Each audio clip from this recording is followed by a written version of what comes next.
ਸੋ ਆਪਾਂ equivalent EMF ਬਾਰੇ ਗੱਲ ਕਰ ਰਹੇ ਸੀ ਪਿਛਲੇ ਲੈਕਚਰ ਦੇ ਵਿੱਚ ਤੇ ਇਕੁਇਵਲੈਂਟ ਉਹਦੀ ਇੰਟਰਨਲ ਰੈਜ਼ਿਸਟੈਂਸ ਬਾਰੇ। ਅਗਰ ਆਪਾਂ ਦੋ ਸੈਲਸ ਨੂੰ ਜਾਂ ਦੋ ਤੋਂ ਜ਼ਿਆਦਾ ਸੈਲਸ ਹੋ ਸਕਦੇ ਸੀਰੀਜ਼ ਵਿੱਚ ਅਟੈਚ ਕੀਤਾ ਆ ਜਾਂ ਪੈਰਲਲ ਚ ਅਟੈਚ ਕੀਤਾ ਆ ਤੇ ਆਪਾਂ ਇਹ ਦੇਖ ਚੁੱਕੇ ਹਾਂ ਨਾ ਸੀਰੀਜ਼ ਦੇ ਵਿੱਚ ਬਹੁਤ ਸਿੱਧਾ ਕੰਮ ਹੁੰਦਾ ਹੈ।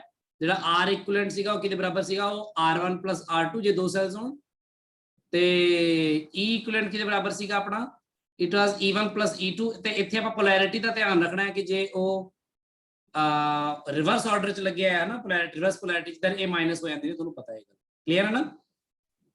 Yes sir. ਇਹ ਸਭ ਗੱਲਾਂ ਯਾਦ ਰੱਖਿਓ, ਹੁਣ ਕਦੇ ਭੁੱਲਿਓ ਨਾ। ਪੈਰਲਲ ਵਾਲੇ ਕੇਸ ਕੀ ਦੇਖਿਆ ਸੀ ਕਿ ਜਿਹੜਾ ਪਹਿਲਾਂ ਸਭ ਤੋਂ ਪਹਿਲਾਂ ਆਪਾਂ R ਇਕੁਇਵਲੈਂਟ ਪਤਾ ਕਰਾਂਗੇ ਇਸ ਰਿਲੇਸ਼ਨ ਦੇ ਵਿੱਚੋਂ ਇਸ ਤਰ੍ਹਾਂ, ਤੇ ਉਸ ਤੋਂ ਬਾਅਦ ਆਪਾਂ ਕੀ ਕਰਦੇ ਸੀਗੇ R ਇਕੁਇਵਲੈਂਟ ਤੋਂ ਬਾਅਦ ਆਪਾਂ E ਇਕੁਇਵਲੈਂਟ ਪਤਾ ਕਰਦੇ ਸੀ ਇਸ ਰਿਲੇਸ਼ਨ। ਇੱਥੇ R ਇਕੁਇਵਲੈਂਟ ਨੂੰ ਪੁੱਟ ਕਰਨਾ ਪੈਂਦਾ ਹੈ ਤੇ this is E1/R1 and E2/R2 ਇਸ ਤਰ੍ਹਾਂ। ਤੇ ਆਪਾਂ ਇਹ ਦੇਖਿਆ ਸੀ ਕਿ ਜੇ ਆਪਾਂ ਪੈਰਲਲ ਸਰਕਟ ਵਿੱਚ ਲਗਾਉਂਦੇ ਆ, ਇੱਕ ਖਾਸ ਗੱਲ ਕਿ ਜੇ ਆਪਾਂ ਦੋ ਸੈਲਸ ਲਗਾਏ ਆ ਇਸ ਤਰ੍ਹਾਂ ਪੈਰਲਲ ਸਰਕਟ ਵਿੱਚ ਤੇ ਆਪਾਂ ਇਹਨਾਂ ਦੀ ਇੰਟਰਨਲ ਰੈਜ਼ਿਸਟੈਂਸ ਵੀ ਨਾਲ ਸ਼ੋ ਕਰ ਦੇਣਾ। ਉੱਥੇ ਮੈਂ ਹੋਰ ਤਰ੍ਹਾਂ ਸ਼ੋ ਕੀਤੀ ਸੀ, ਇੱਥੇ ਹੋਰ ਤਰ੍ਹਾਂ ਸ਼ੋ ਕਰਨਾ। R1 ਹੈ, ਇਹਦੀ ਮੰਨ ਲਓ R2 ਹੈ ਤੇ ਆ E1 ਹੈ ਤੇ ਆ E2 ਹੈ। ਦੈਨ ਆਪਾਂ ਇਹਦੇ ਦੋ ਪੁਆਇੰਟਸ ਜਿਹੜੇ ਆ ਲਏ ਆ A ਐਂਡ B ਹਨਾ। A ਐਂਡ B ਦੇ ਵਿੱਚ ਆਪਾਂ ਪੋਟੈਂਸ਼ੀਅਲ ਡਿਫਰੈਂਸ ਦੇਖਿਆ ਸੀ ਤੇ ਆਪਾਂ ਦੇਖਿਆ ਸੀ ਕਿ VA - VB ਜਿਹੜਾ ਆ ਉਹ ਬੇਸਿਕਲੀ ਇਕੁਇਵਲੈਂਟ EMF ਦੇ ਹੀ ਬਰਾਬਰ ਆ ਜਾਂਦਾ ਸੀ। ਕਦੋਂ? if the combination does not send या do not send current in external circuit। देखिया सी ना ये पिछले लेक्चर च। Yes sir. ਤੇ ਜੇ ਐਕਸਟਰਨਲ ਸਰਕਟ ਚੋਂ ਕਰੰਟ ਭੇਜ ਰਿਹਾ ਤਾਂ ਇਹ ਬਦਲ ਜਾਂਦਾ ਹੈ। ਇੱਥੇ ਤੱਕ ਗੱਲ ਆਪਾਂ ਲਗਭਗ ਆਪਾਂ ਪਿਛਲੇ ਉਹਦੇ ਵਿੱਚ ਕੀਤੀ ਸੀ। ਬਿਲਕੁਲ ਉਹਦੇ ਰਿਲੇਟਡ ਇੱਥੋਂ ਹੀ ਆਪਾਂ ਸ਼ੁਰੂ ਕਰਦੇ ਹਾਂ। ਇਸੇ ਚੀਜ਼ ਨੂੰ ਆਪਾਂ ਰਿਲੇਟ ਕਰਕੇ ਜੇ ਆਪਾਂ ਇੱਕ ਕੁਐਸਚਨ ਕਰੀਏ ਕਿ ਮੰਨ ਲਓ ਜੇ ਤੁਹਾਡੇ ਕੋਲ ਇੱਕ ਸੈੱਲ ਹੈ ਇਸ ਤਰ੍ਹਾਂ 10 ਵੋਲਟ ਦਾ ਤੇ ਉਹਦੇ ਨਾਲ ਇੰਟਰਨਲ ਰੈਜ਼ਿਸਟੈਂਸ ਹੈ 1 ਓਮ ਦੀ ਇਸ ਤਰ੍ਹਾਂ।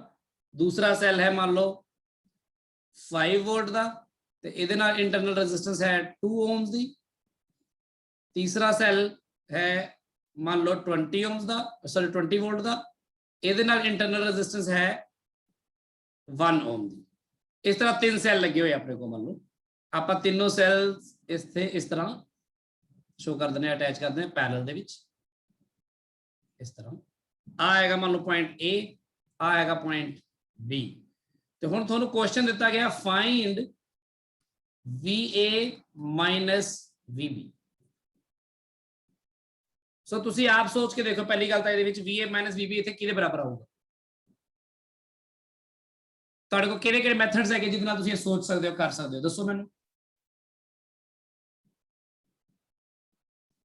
ਕੋਈ ਵੀ ਜਣਾ ਜਿਹਦੇ ਦਿਮਾਗ ਚ ਆ ਰਿਹਾ ਹੋਵੇ ਕੁਝ ਬੋਲੋ, ਕੁਝ ਵੀ। ਹਾਂਜੀ ਗੁਰਾਂਸ਼। KVL ਮਤਲਬ ਕਿਹੜੇ ਮੈਥਡ ਨਾਲ ਤੁਸੀਂ ਕਰ ਸਕਦੇ ਹੋ VA - VB? ਇੱਥੇ ਕੀ ਆ ਰਿਹਾ ਦਿਮਾਗ ਦੇ ਵਿੱਚ ਹੁਣ ਤੱਕ ਜੋ ਸੁਣਿਆ ਪੜਿਆ ਹੈ?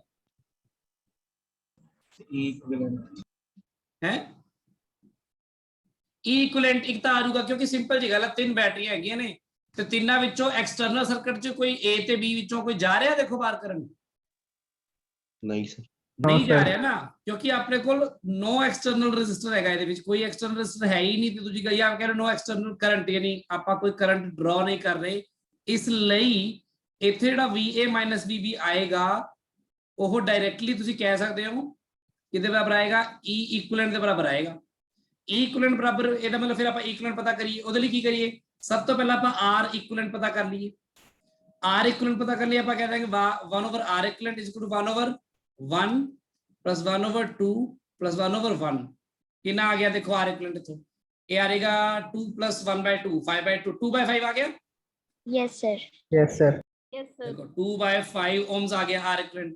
ਹੁਣ ਇਹਨੂੰ ਯੂਜ਼ ਕਰਕੇ E ਇਕੁਇਵਲੈਂਟ ਪਤਾ ਕਰਨੇ। E ਇਕੁਇਵਲੈਂਟ ਕੀ ਆਊਗਾ? E ਇਕੁਇਵਲੈਂਟ ਬਾय R ਇਕੁਇਵਲੈਂਟ यानी 2/5 = E1 यानी कि 10 वोल्ट बटा R1, फिर E2/R2, फिर E3/R3 आई ਹੁੰਦਾ ਨਾ। दिस इंप्लाइज E इक्विवेलेंट किहदे बराबर आएगा ਤੁਹਾਡਾ? 2/5 इधर मल्टीप्लाई हो जाएगा ਜਿਹੜਾ ਇੱਥੇ डिनोमिनेटर ਸੀਗਾ। ਇਹ ਕਿੰਨਾ ਆ ਗਿਆ? 10 ਤੇ ਵੀ 30 30 ਤੇ 30 60 65/2। नहीं नहीं हाँ ठीक है, 65/2 आ गया ना, कितना आया 13 वोल्ट आ गया। देखो समझ लगी गल सारे नूं? हाँ जी सर। मतलब Yes, जरूरी नहीं है कि इस तरह ही किया जाए, पर जिवें तुहानूं कुछ आइडियाज होणगे कुछ तो इस तरह बड़ा फास्ट हो जाएगा काम। अदरवाइज तुसी इसे क्वेश्चन ਨੂੰ ਜੇ ਚਾਹੋ ਤਾਂ ਤੁਸੀਂ ਇਹਨੂੰ KVL ਨਾਲ ਵੀ ਕਰ ਸਕਦੇ ਹੋ। KVL ਨਾਲ ਕਿਵੇਂ ਕਰਦੇ ਹੋ, ਕਿਉਂਕਿ ਉਹਦੇ ਲਈ ਮੈਨੂੰ ਫਿਰ ਕੁਝ ਸੋਚਣ ਦੀ ਲੋੜ ਨਹੀਂ ਹੈ, ਇਹ ਬਾਹਰ ਐਕਸਟਰਨਲ ਸਰਕਟ ਚ ਕੋਈ ਭੇਜ ਰਿਹਾ ਨਹੀਂ ਭੇਜ ਰਿਹਾ ਕੁਝ ਨਹੀਂ ਸੋਚਣਾ, ਆਪਣੇ ਵੱਲੋਂ ਹੀ ਕੋਈ ਵੀ ਕਰੰਟ ਸਕੀਮ ਬਣਾ। ਮੈਂ ਤੁਹਾਨੂੰ ਦੇਖੋ ਇਹ ਸੈਕਿੰਡ ਮੈਥਡ ਹੈ, ਇਹ ਸੈਕਿੰਡ ਮੈਥਡ ਕੀ ਹੋ ਗਿਆ, ਇਹ KVL ਮੈਥਡ ਹੋ ਗਿਆ। ਇਹਨੇ ਜੇ ਤੁਸੀਂ KVL ਲਾ ਕੇ ਕਰਨਾ ਚਾਹੋ ਤਾਂ ਇਹਦੇ ਲਈ ਸਭ ਤੋਂ ਪਹਿਲਾਂ ਕਰੰਟ ਸਕੀਮ ਬਣਾਏ ਬਿਨਾਂ ਤਾਂ KVL ਲੱਗਣਾ ਨਹੀਂ। ਤੇ ਕਰੰਟ ਸਕੀਮ ਕਿਵੇਂ ਬਣੂਗੀ, ਕਰੰਟ ਸਕੀਮ ਲਈ ਤੁਸੀਂ ਕੋਈ ਵੀ ਬੈਟਰੀ ਤੋਂ ਕਰੰਟ ਕੱਢ ਲਓ। ਪਹਿਲਾਂ ਮੰਨ ਲਓ 20 ਵੋਲਟ ਤੋਂ ਕੱਢ ਦਿੰਦੇ ਆ, ਮਰਜ਼ੀ ਹੈ। ਦੇਖੋ ਤੁਸੀਂ ਚਾਹੋ ਤਾਂ ਜਿਹੜੀ ਮਰਜ਼ੀ ਦੋ ਬੈਟਰੀਆਂ ਤੋਂ ਕਰੰਟ ਕੱਢੋ, ਤੇ ਇੱਕ ਜਿਵੇਂ ਮੰਨ ਲਓ ਇੱਥੋਂ ਚਾਹੋ ਤਾਂ ਇਧਰੋਂ ਕਰੰਟ ਕੱਢੋ, ਇਧਰੋਂ ਵੀ ਕੱਢੋ, ਉਹ ਦੋਨੋਂ ਕਰੰਟ ਨੂੰ ਇੱਥੋਂ ਵਾਪਸ ਭੇਜ ਦਿਓ, ਮਰਜ਼ੀ ਹੈ ਤੁਹਾਡੀ। ਜਾਂ ਤੁਸੀਂ ਚਾਹੋ ਤਾਂ ਇੱਥੋਂ ਕਰੰਟ ਕੱਢ ਲਓ, 5 ਵੋਲਟ ਤੋਂ ਹੀ ਕੱਢ ਲਓ, ਇੱਥੋਂ ਵਾਪਸ ਭੇਜ ਦਿਓ, ਇੱਥੋਂ ਵਾਪਸ ਭੇਜ ਦਿਓ, ਮਰਜ਼ੀ ਹੈ ਤੁਹਾਡੀ। ਪਰ ਆਪਾਂ ਥੋੜਾ ਜਿਹਾ ਇਹ ਸੋਚਦੇ ਕੋਸ਼ਿਸ਼ ਕਰਦੇ ਆ ਵੀ 20 ਵੋਲਟ ਬੈਟਰੀ ਸਭ ਤੋਂ ਹੈਵੀ ਬੈਟਰੀ ਹੈ, ਇੱਥੋਂ ਕਰੰਟ ਕੱਢਦੇ ਆਪਾਂ, ਤੇ ਮੰਨ ਲਓ ਇਸ ਕਰੰਟ ਨੂੰ ਕਹਿ ਦਿੰਦੇ ਆਪਾਂ I1 ਕਰੰਟ ਇੱਥੇ ਤੱਕ ਆਏਗਾ। ਦੇਖੋ ਇਹਨੂੰ ਵੰਡ ਦੋ ਦੋ ਹਿੱਸਿਆਂ 'ਚ, ਇਧਰੋਂ ਮੰਨ ਲਓ ਚਲਾ ਗਿਆ ਇਧਰ ਕਰੰਟ I2 ਤੇ ਇਧਰ ਚਲਾ ਗਿਆ I3। ਆ I3 ਕਰੰਟ ਇਹਦੇ ਚੋਂ ਲੰਘ ਕੇ ਇੱਥੇ ਤੱਕ ਇੱਥੇ ਆ ਜਾਏਗਾ I2 ਇੱਥੇ ਤੱਕ ਆ ਜਾਏਗਾ। ਸੋ this is I2, this is I3, ਠੀਕ ਹੈ। ਤੇ ਬਾਅਦ दोनों इकट्ठे हो गए, इधर वापस क्या आएगा I1। समझ लगी गल? Yes sir. सो हुण चाहो तो तुसीं KVL लगा के इत्थे I1 I2 I3 पता कर लो। चाहो तो तुसीं इहनूं दो वेरिएबल विच भी रख सकदे सी, मैं तीन वेरिएबल वैसे इंट्रोड्यूस करते। तुसीं इहनूं देखो एवें कर सकदे हो कि I1 कड्डो पहला, इह चों I1 करंट निकलिया, I1 करंट तो बाद इधर चला गया, मान लो इधर चला गया I2, ते इधर कितना चला गया I1 - I2। पहला वैसे मैं I लिखना सी, मैं गलती लिखा है शायद, I1 - I2 ना, I1 - I2 इधरों आ गया इधर तक, I1 - I2, I2 इधरों आ गया, तो बन कितना गया I1 इधर आ गया। हुण तुसीं लगा लो, तुसीं अपने आप ही देख लो किवें तुसीं किहड़ी मर्जी लूप च लगाना है, तुसीं ओनू केवल दो ही लूप च लगाना पैना आपां नूं, क्योंकि दो ही तो वेरिएबल ने। चलो करो, जिवें मान लो ऐ करिए, पहला इत्ते लगाइए, इत्ते ला के देखिए ऐ करके, समझ लग रही गल? Yes sir. किवें लावांगे, देखो पहला ए तो निकलिया, इत्थों चल के पहला 10 वोल्ट की बैटरी आ गई, हायर टू लोअर जा रहा मैं, ते इधर ए हायर हैगा, आ लोअर आ भी हायर है, आ लोअर है, हायर टू लोअर जा रहा है, तो -10 आऊगा पहला तो, फिर कितना होगा -I1 - I2 टाइम्स 1, रेजिस्टेंस तो 1 ही है। फिर वापस उधरों आऊंगा, उधरों फिर मैं इधरों देखो आ हायर है, आ लोअर, लोअर टू हायर जा रहे हैं, तो 2I1 2I2 आएगा ना प्लस का, ते प्लस 5 वोल्ट का भी पॉजिटिव आ जाएगा, इक्वल टू 0। आ समझ लग रहा है सब लोग किवें लग गया? Yes, sir. कुछ भी नहीं कर रहे था, वही अपना पुराना है वही लगाइए, -I1 + I2 + 2I2, 3I2 बन गया, ठीक है, +5 = 0। तो बेसिकली ये बन गया अपना -I1 + 3I2 = ये आ जाएगा 5। आ होगी पहली इक्वेशन। फिर दूसरी इक्वेशन किवें करोगे, दूसरी इक्वेशन नीचे वाले आते लगा लियो, किवें लगाओगे, तो दूसरी इक्वेशन ली करो, इतने नीचे कर लो, इधरों कर लो, इधरों ले जाओ, ऐ करके इधरों वापस आ जाओ, ऐ करके ऐ कर, ठीक है, नीचे वाले लूप से। ए तो निकलिया, तो पहला 5 वोल्ट आया, हायर टू लोअर जा रहा है, तो बेसिकली क्या आएगा -5, फिर हायर टू लोअर जा रहा है -2 टाइम्स I2, फिर उधरों आके इधर आ गया I1, इधर हायर टू लोअर जा रहा है, हायर टू लोअर जा रहा है, हाँ हायर टू लोअर जा रहा है, माइनस क्या होगा I1, फिर +20 आ जाएगा सीधे। एक टर्म तो आनी होती है पॉजिटिव, क्योंकि ऐ तो होने से तो सारे नेगेटिव आए, केवीएल किवें लग रहा है नहीं तो, है ना, कोई ना कोई तो पॉजिटिव टर्म आई जाएगी, आ पॉजिटिव आ गई। हुण कितना बनया देखो, ये बन गया -I1 - 2I2, कितना बन गया, ये = -15, ठीक है। या फिर सारे प्लस कर लो, तो कह दो I1 + 2I2 = 15। आ दूजी इक्वेशन आ गई। हुण पहली ते दूजी इक्वेशन नु जे ऐड कर दिया, कितना आया 5I2 = 20 आ गया। Yes sir. I2 कितना आया 4 एम्पीयर आ गया। Yes, sir. जे I2 4 एम्पीयर आ गया I1 भी ਕੱਢ ਹੀ ਲਓ ਫਿਰ। I1 ਕਿਵੇਂ ਨਿਕਲੇਗਾ ਇੱਥੇ 4 दूनी 8 ਤੇ I1 ਕਿੰਨਾ ਆ ਗਿਆ 7 एम्पीयर आ गया। 7 yes yes sir. ਸੋ ਇਹਨੂੰ ਆਪਾਂ ਵੰਡ ਲੈਂਦੇ ਹਾਂ ਹੁਣ ਦੇਖ ਲੈਂਦੇ ਹਾਂ ਕੀ ਆ। ਹੁਣ ਇੱਥੋਂ ਦੀ ਇਹਦਾ ਮਤਲਬ 20 ਵੋਲਟ ਦੀ ਬੈਟਰੀ ਤੋਂ ਕਿੰਨਾ ਨਿਕਲਿਆ ਸੀ 7 एम्पीयर ਨਿਕਲਿਆ ਸੀ। ਆ 7 एम्पीयर ਸੀ 7 ਵਿੱਚੋਂ I2 ਕਿੰਨਾ ਗਿਆ 4 एम्पीयर इधर चला गया ऊपर फिर 7 माइनस करके 3 एम्पीयर ही बचे ना अपने आप देख लो। समझ लगी गल। Yes, sir. yes sir. ਹੁਣ ਜੇ VA - VB ਕਰਨਾ ਹੈ ਤਾਂ ਹੁਣ ਤੁਸੀਂ ਕਿਵੇਂ ਕਰੋਗੇ ਉਵੇਂ ਹੀ ਜਿਵੇਂ ਮੈਂ ਸਮਝਾਇਆ ਸੀ ਕੋਈ ਦੋ ਪੁਆਇੰਟਸ ਵਿੱਚ ਕਿਵੇਂ ਕਰਨੇ ਆ। ਫਿਰ ਆਪਾਂ A ਤੋਂ ਸ਼ੁਰੂ ਕਰ ਲਓ ਉੱਪਰਲੀ ਸਭ ਤੋਂ ਉੱਪਰਲੀ ਬ੍ਰਾਂਚ ਵਿੱਚ ਚੱਲੋ A ਤੋਂ ਲੈ ਕੇ B ਤੱਕ ਪੋਟੈਂਸ਼ੀਅਲ ਐਟ A ਲਿਖ ਦਿਓ ਇੱਥੋਂ ਸ਼ੁਰੂ ਕਰ ਦਿਓ। ਹੁਣ ਅੱਗੇ ਜਾ ਰਹੇ ਆ ਰਸਤੇ 'ਚ ਬੈਟਰੀ ਆ ਗਈ ਹਾਈ ਟੂ ਲੋਅਰ नीचे लाएगी ना -10। फिर उसके बाद किया है करंट ले किया आएगा 3 ampere current into resistance minus आएगा प्लस आएगा बोलो Minus. माइनस आएगा ना। फिर बस इक्वल टू VB आ गया बस। तो इसका मतलब देयरफॉर VA - VB किया आया 13 वोल्ट। पहला कितना आया सी नहीं आया सी कहते इक्विवेलेंट EMF करके। अच्छा जे विचकारली आप तो जाइए तो देखिए क्या आएगा वैसे करके देख रहे हैं सारा कुछ ना करके देखने लग जाओ मतलब पेपर विच करके आप आगे निकलांगे। मैं थोड़ा यकीन करा रहा कि देखो इस तरह हर जगह वैलिड होंगी गल। VA चलो जी दूजे लिए VA फिर निकले बैटरी आ गई 5 फिर कितना करंट सी गए 4 ना 4 दूनी 8 -8 आ गया। दसो कितना आया VA - VB 13 वोल्ट। अच्छा है कर रहे सब तो नीचे वाली उत्ते लगा के देखते हैं सब तो नीचे वाली इत्थे इत्थों फिर ए तो निकलो VA फिर आगे आके 20 वोल्ट की बैटरी आई है इस बार 20 वोल्ट की बैटरी आई है यानी नीचे लेके जा रही है -20 वोल्ट पर 7 एम्पीयर करंट उधरों इधर आ रहा है ना इधर हायर इधर लोअर है तो लोअर टू हायर ऊपर चढ़ रहे हो ना yes sir. +7 × 1 volt and equal to VB। तो VA - VB कितना आया 13 again 13 वोल्ट। ਇਹ ਮੈਂ ਸਿਰਫ ਤੁਹਾਨੂੰ ਯਕੀਨ ਦਿਵਾ ਰਿਹਾ ਕਿ ਸਰਕਟਸ ਦੇ ਵਿੱਚ ਇਹ ਚੀਜ਼ਾਂ ਹਮੇਸ਼ਾ ਕੰਮ ਕਰਦੀਆਂ ਨੇ ਵਰਕ ਕਰਦੀਆਂ ਨੇ ਤੇ ਬਿਲਕੁਲ ਸੇਮ ਆਨਸਰ ਆਉਂਦਾ ਜਿਵੇਂ ਮਰਜ਼ੀ ਜਾਵੇ ਕੋਈ ਫਰਕ ਨਹੀਂ ਪੈਂਦਾ ਤੁਸੀਂ ਕਿਵੇਂ ਕੀ ਕਰ ਰਹੇ ਹੋ। KVL ਨੇ ਨਾਲ ਵੀ ਇਹ ਕੁਐਸਚਨ ਤਾਂ ਹੋ ਹੀ ਗਿਆ। ਆਹੀ ਕੰਮ ਨੂੰ ਬਹੁਤ ਤੇਜ਼ ਤੁਹਾਨੂੰ ਮੈਂ ਸਮਝਾ ਕੇ ਪੜ੍ਹਾ ਕੇ ਕਰ ਰਿਹਾ ਹਾਂ।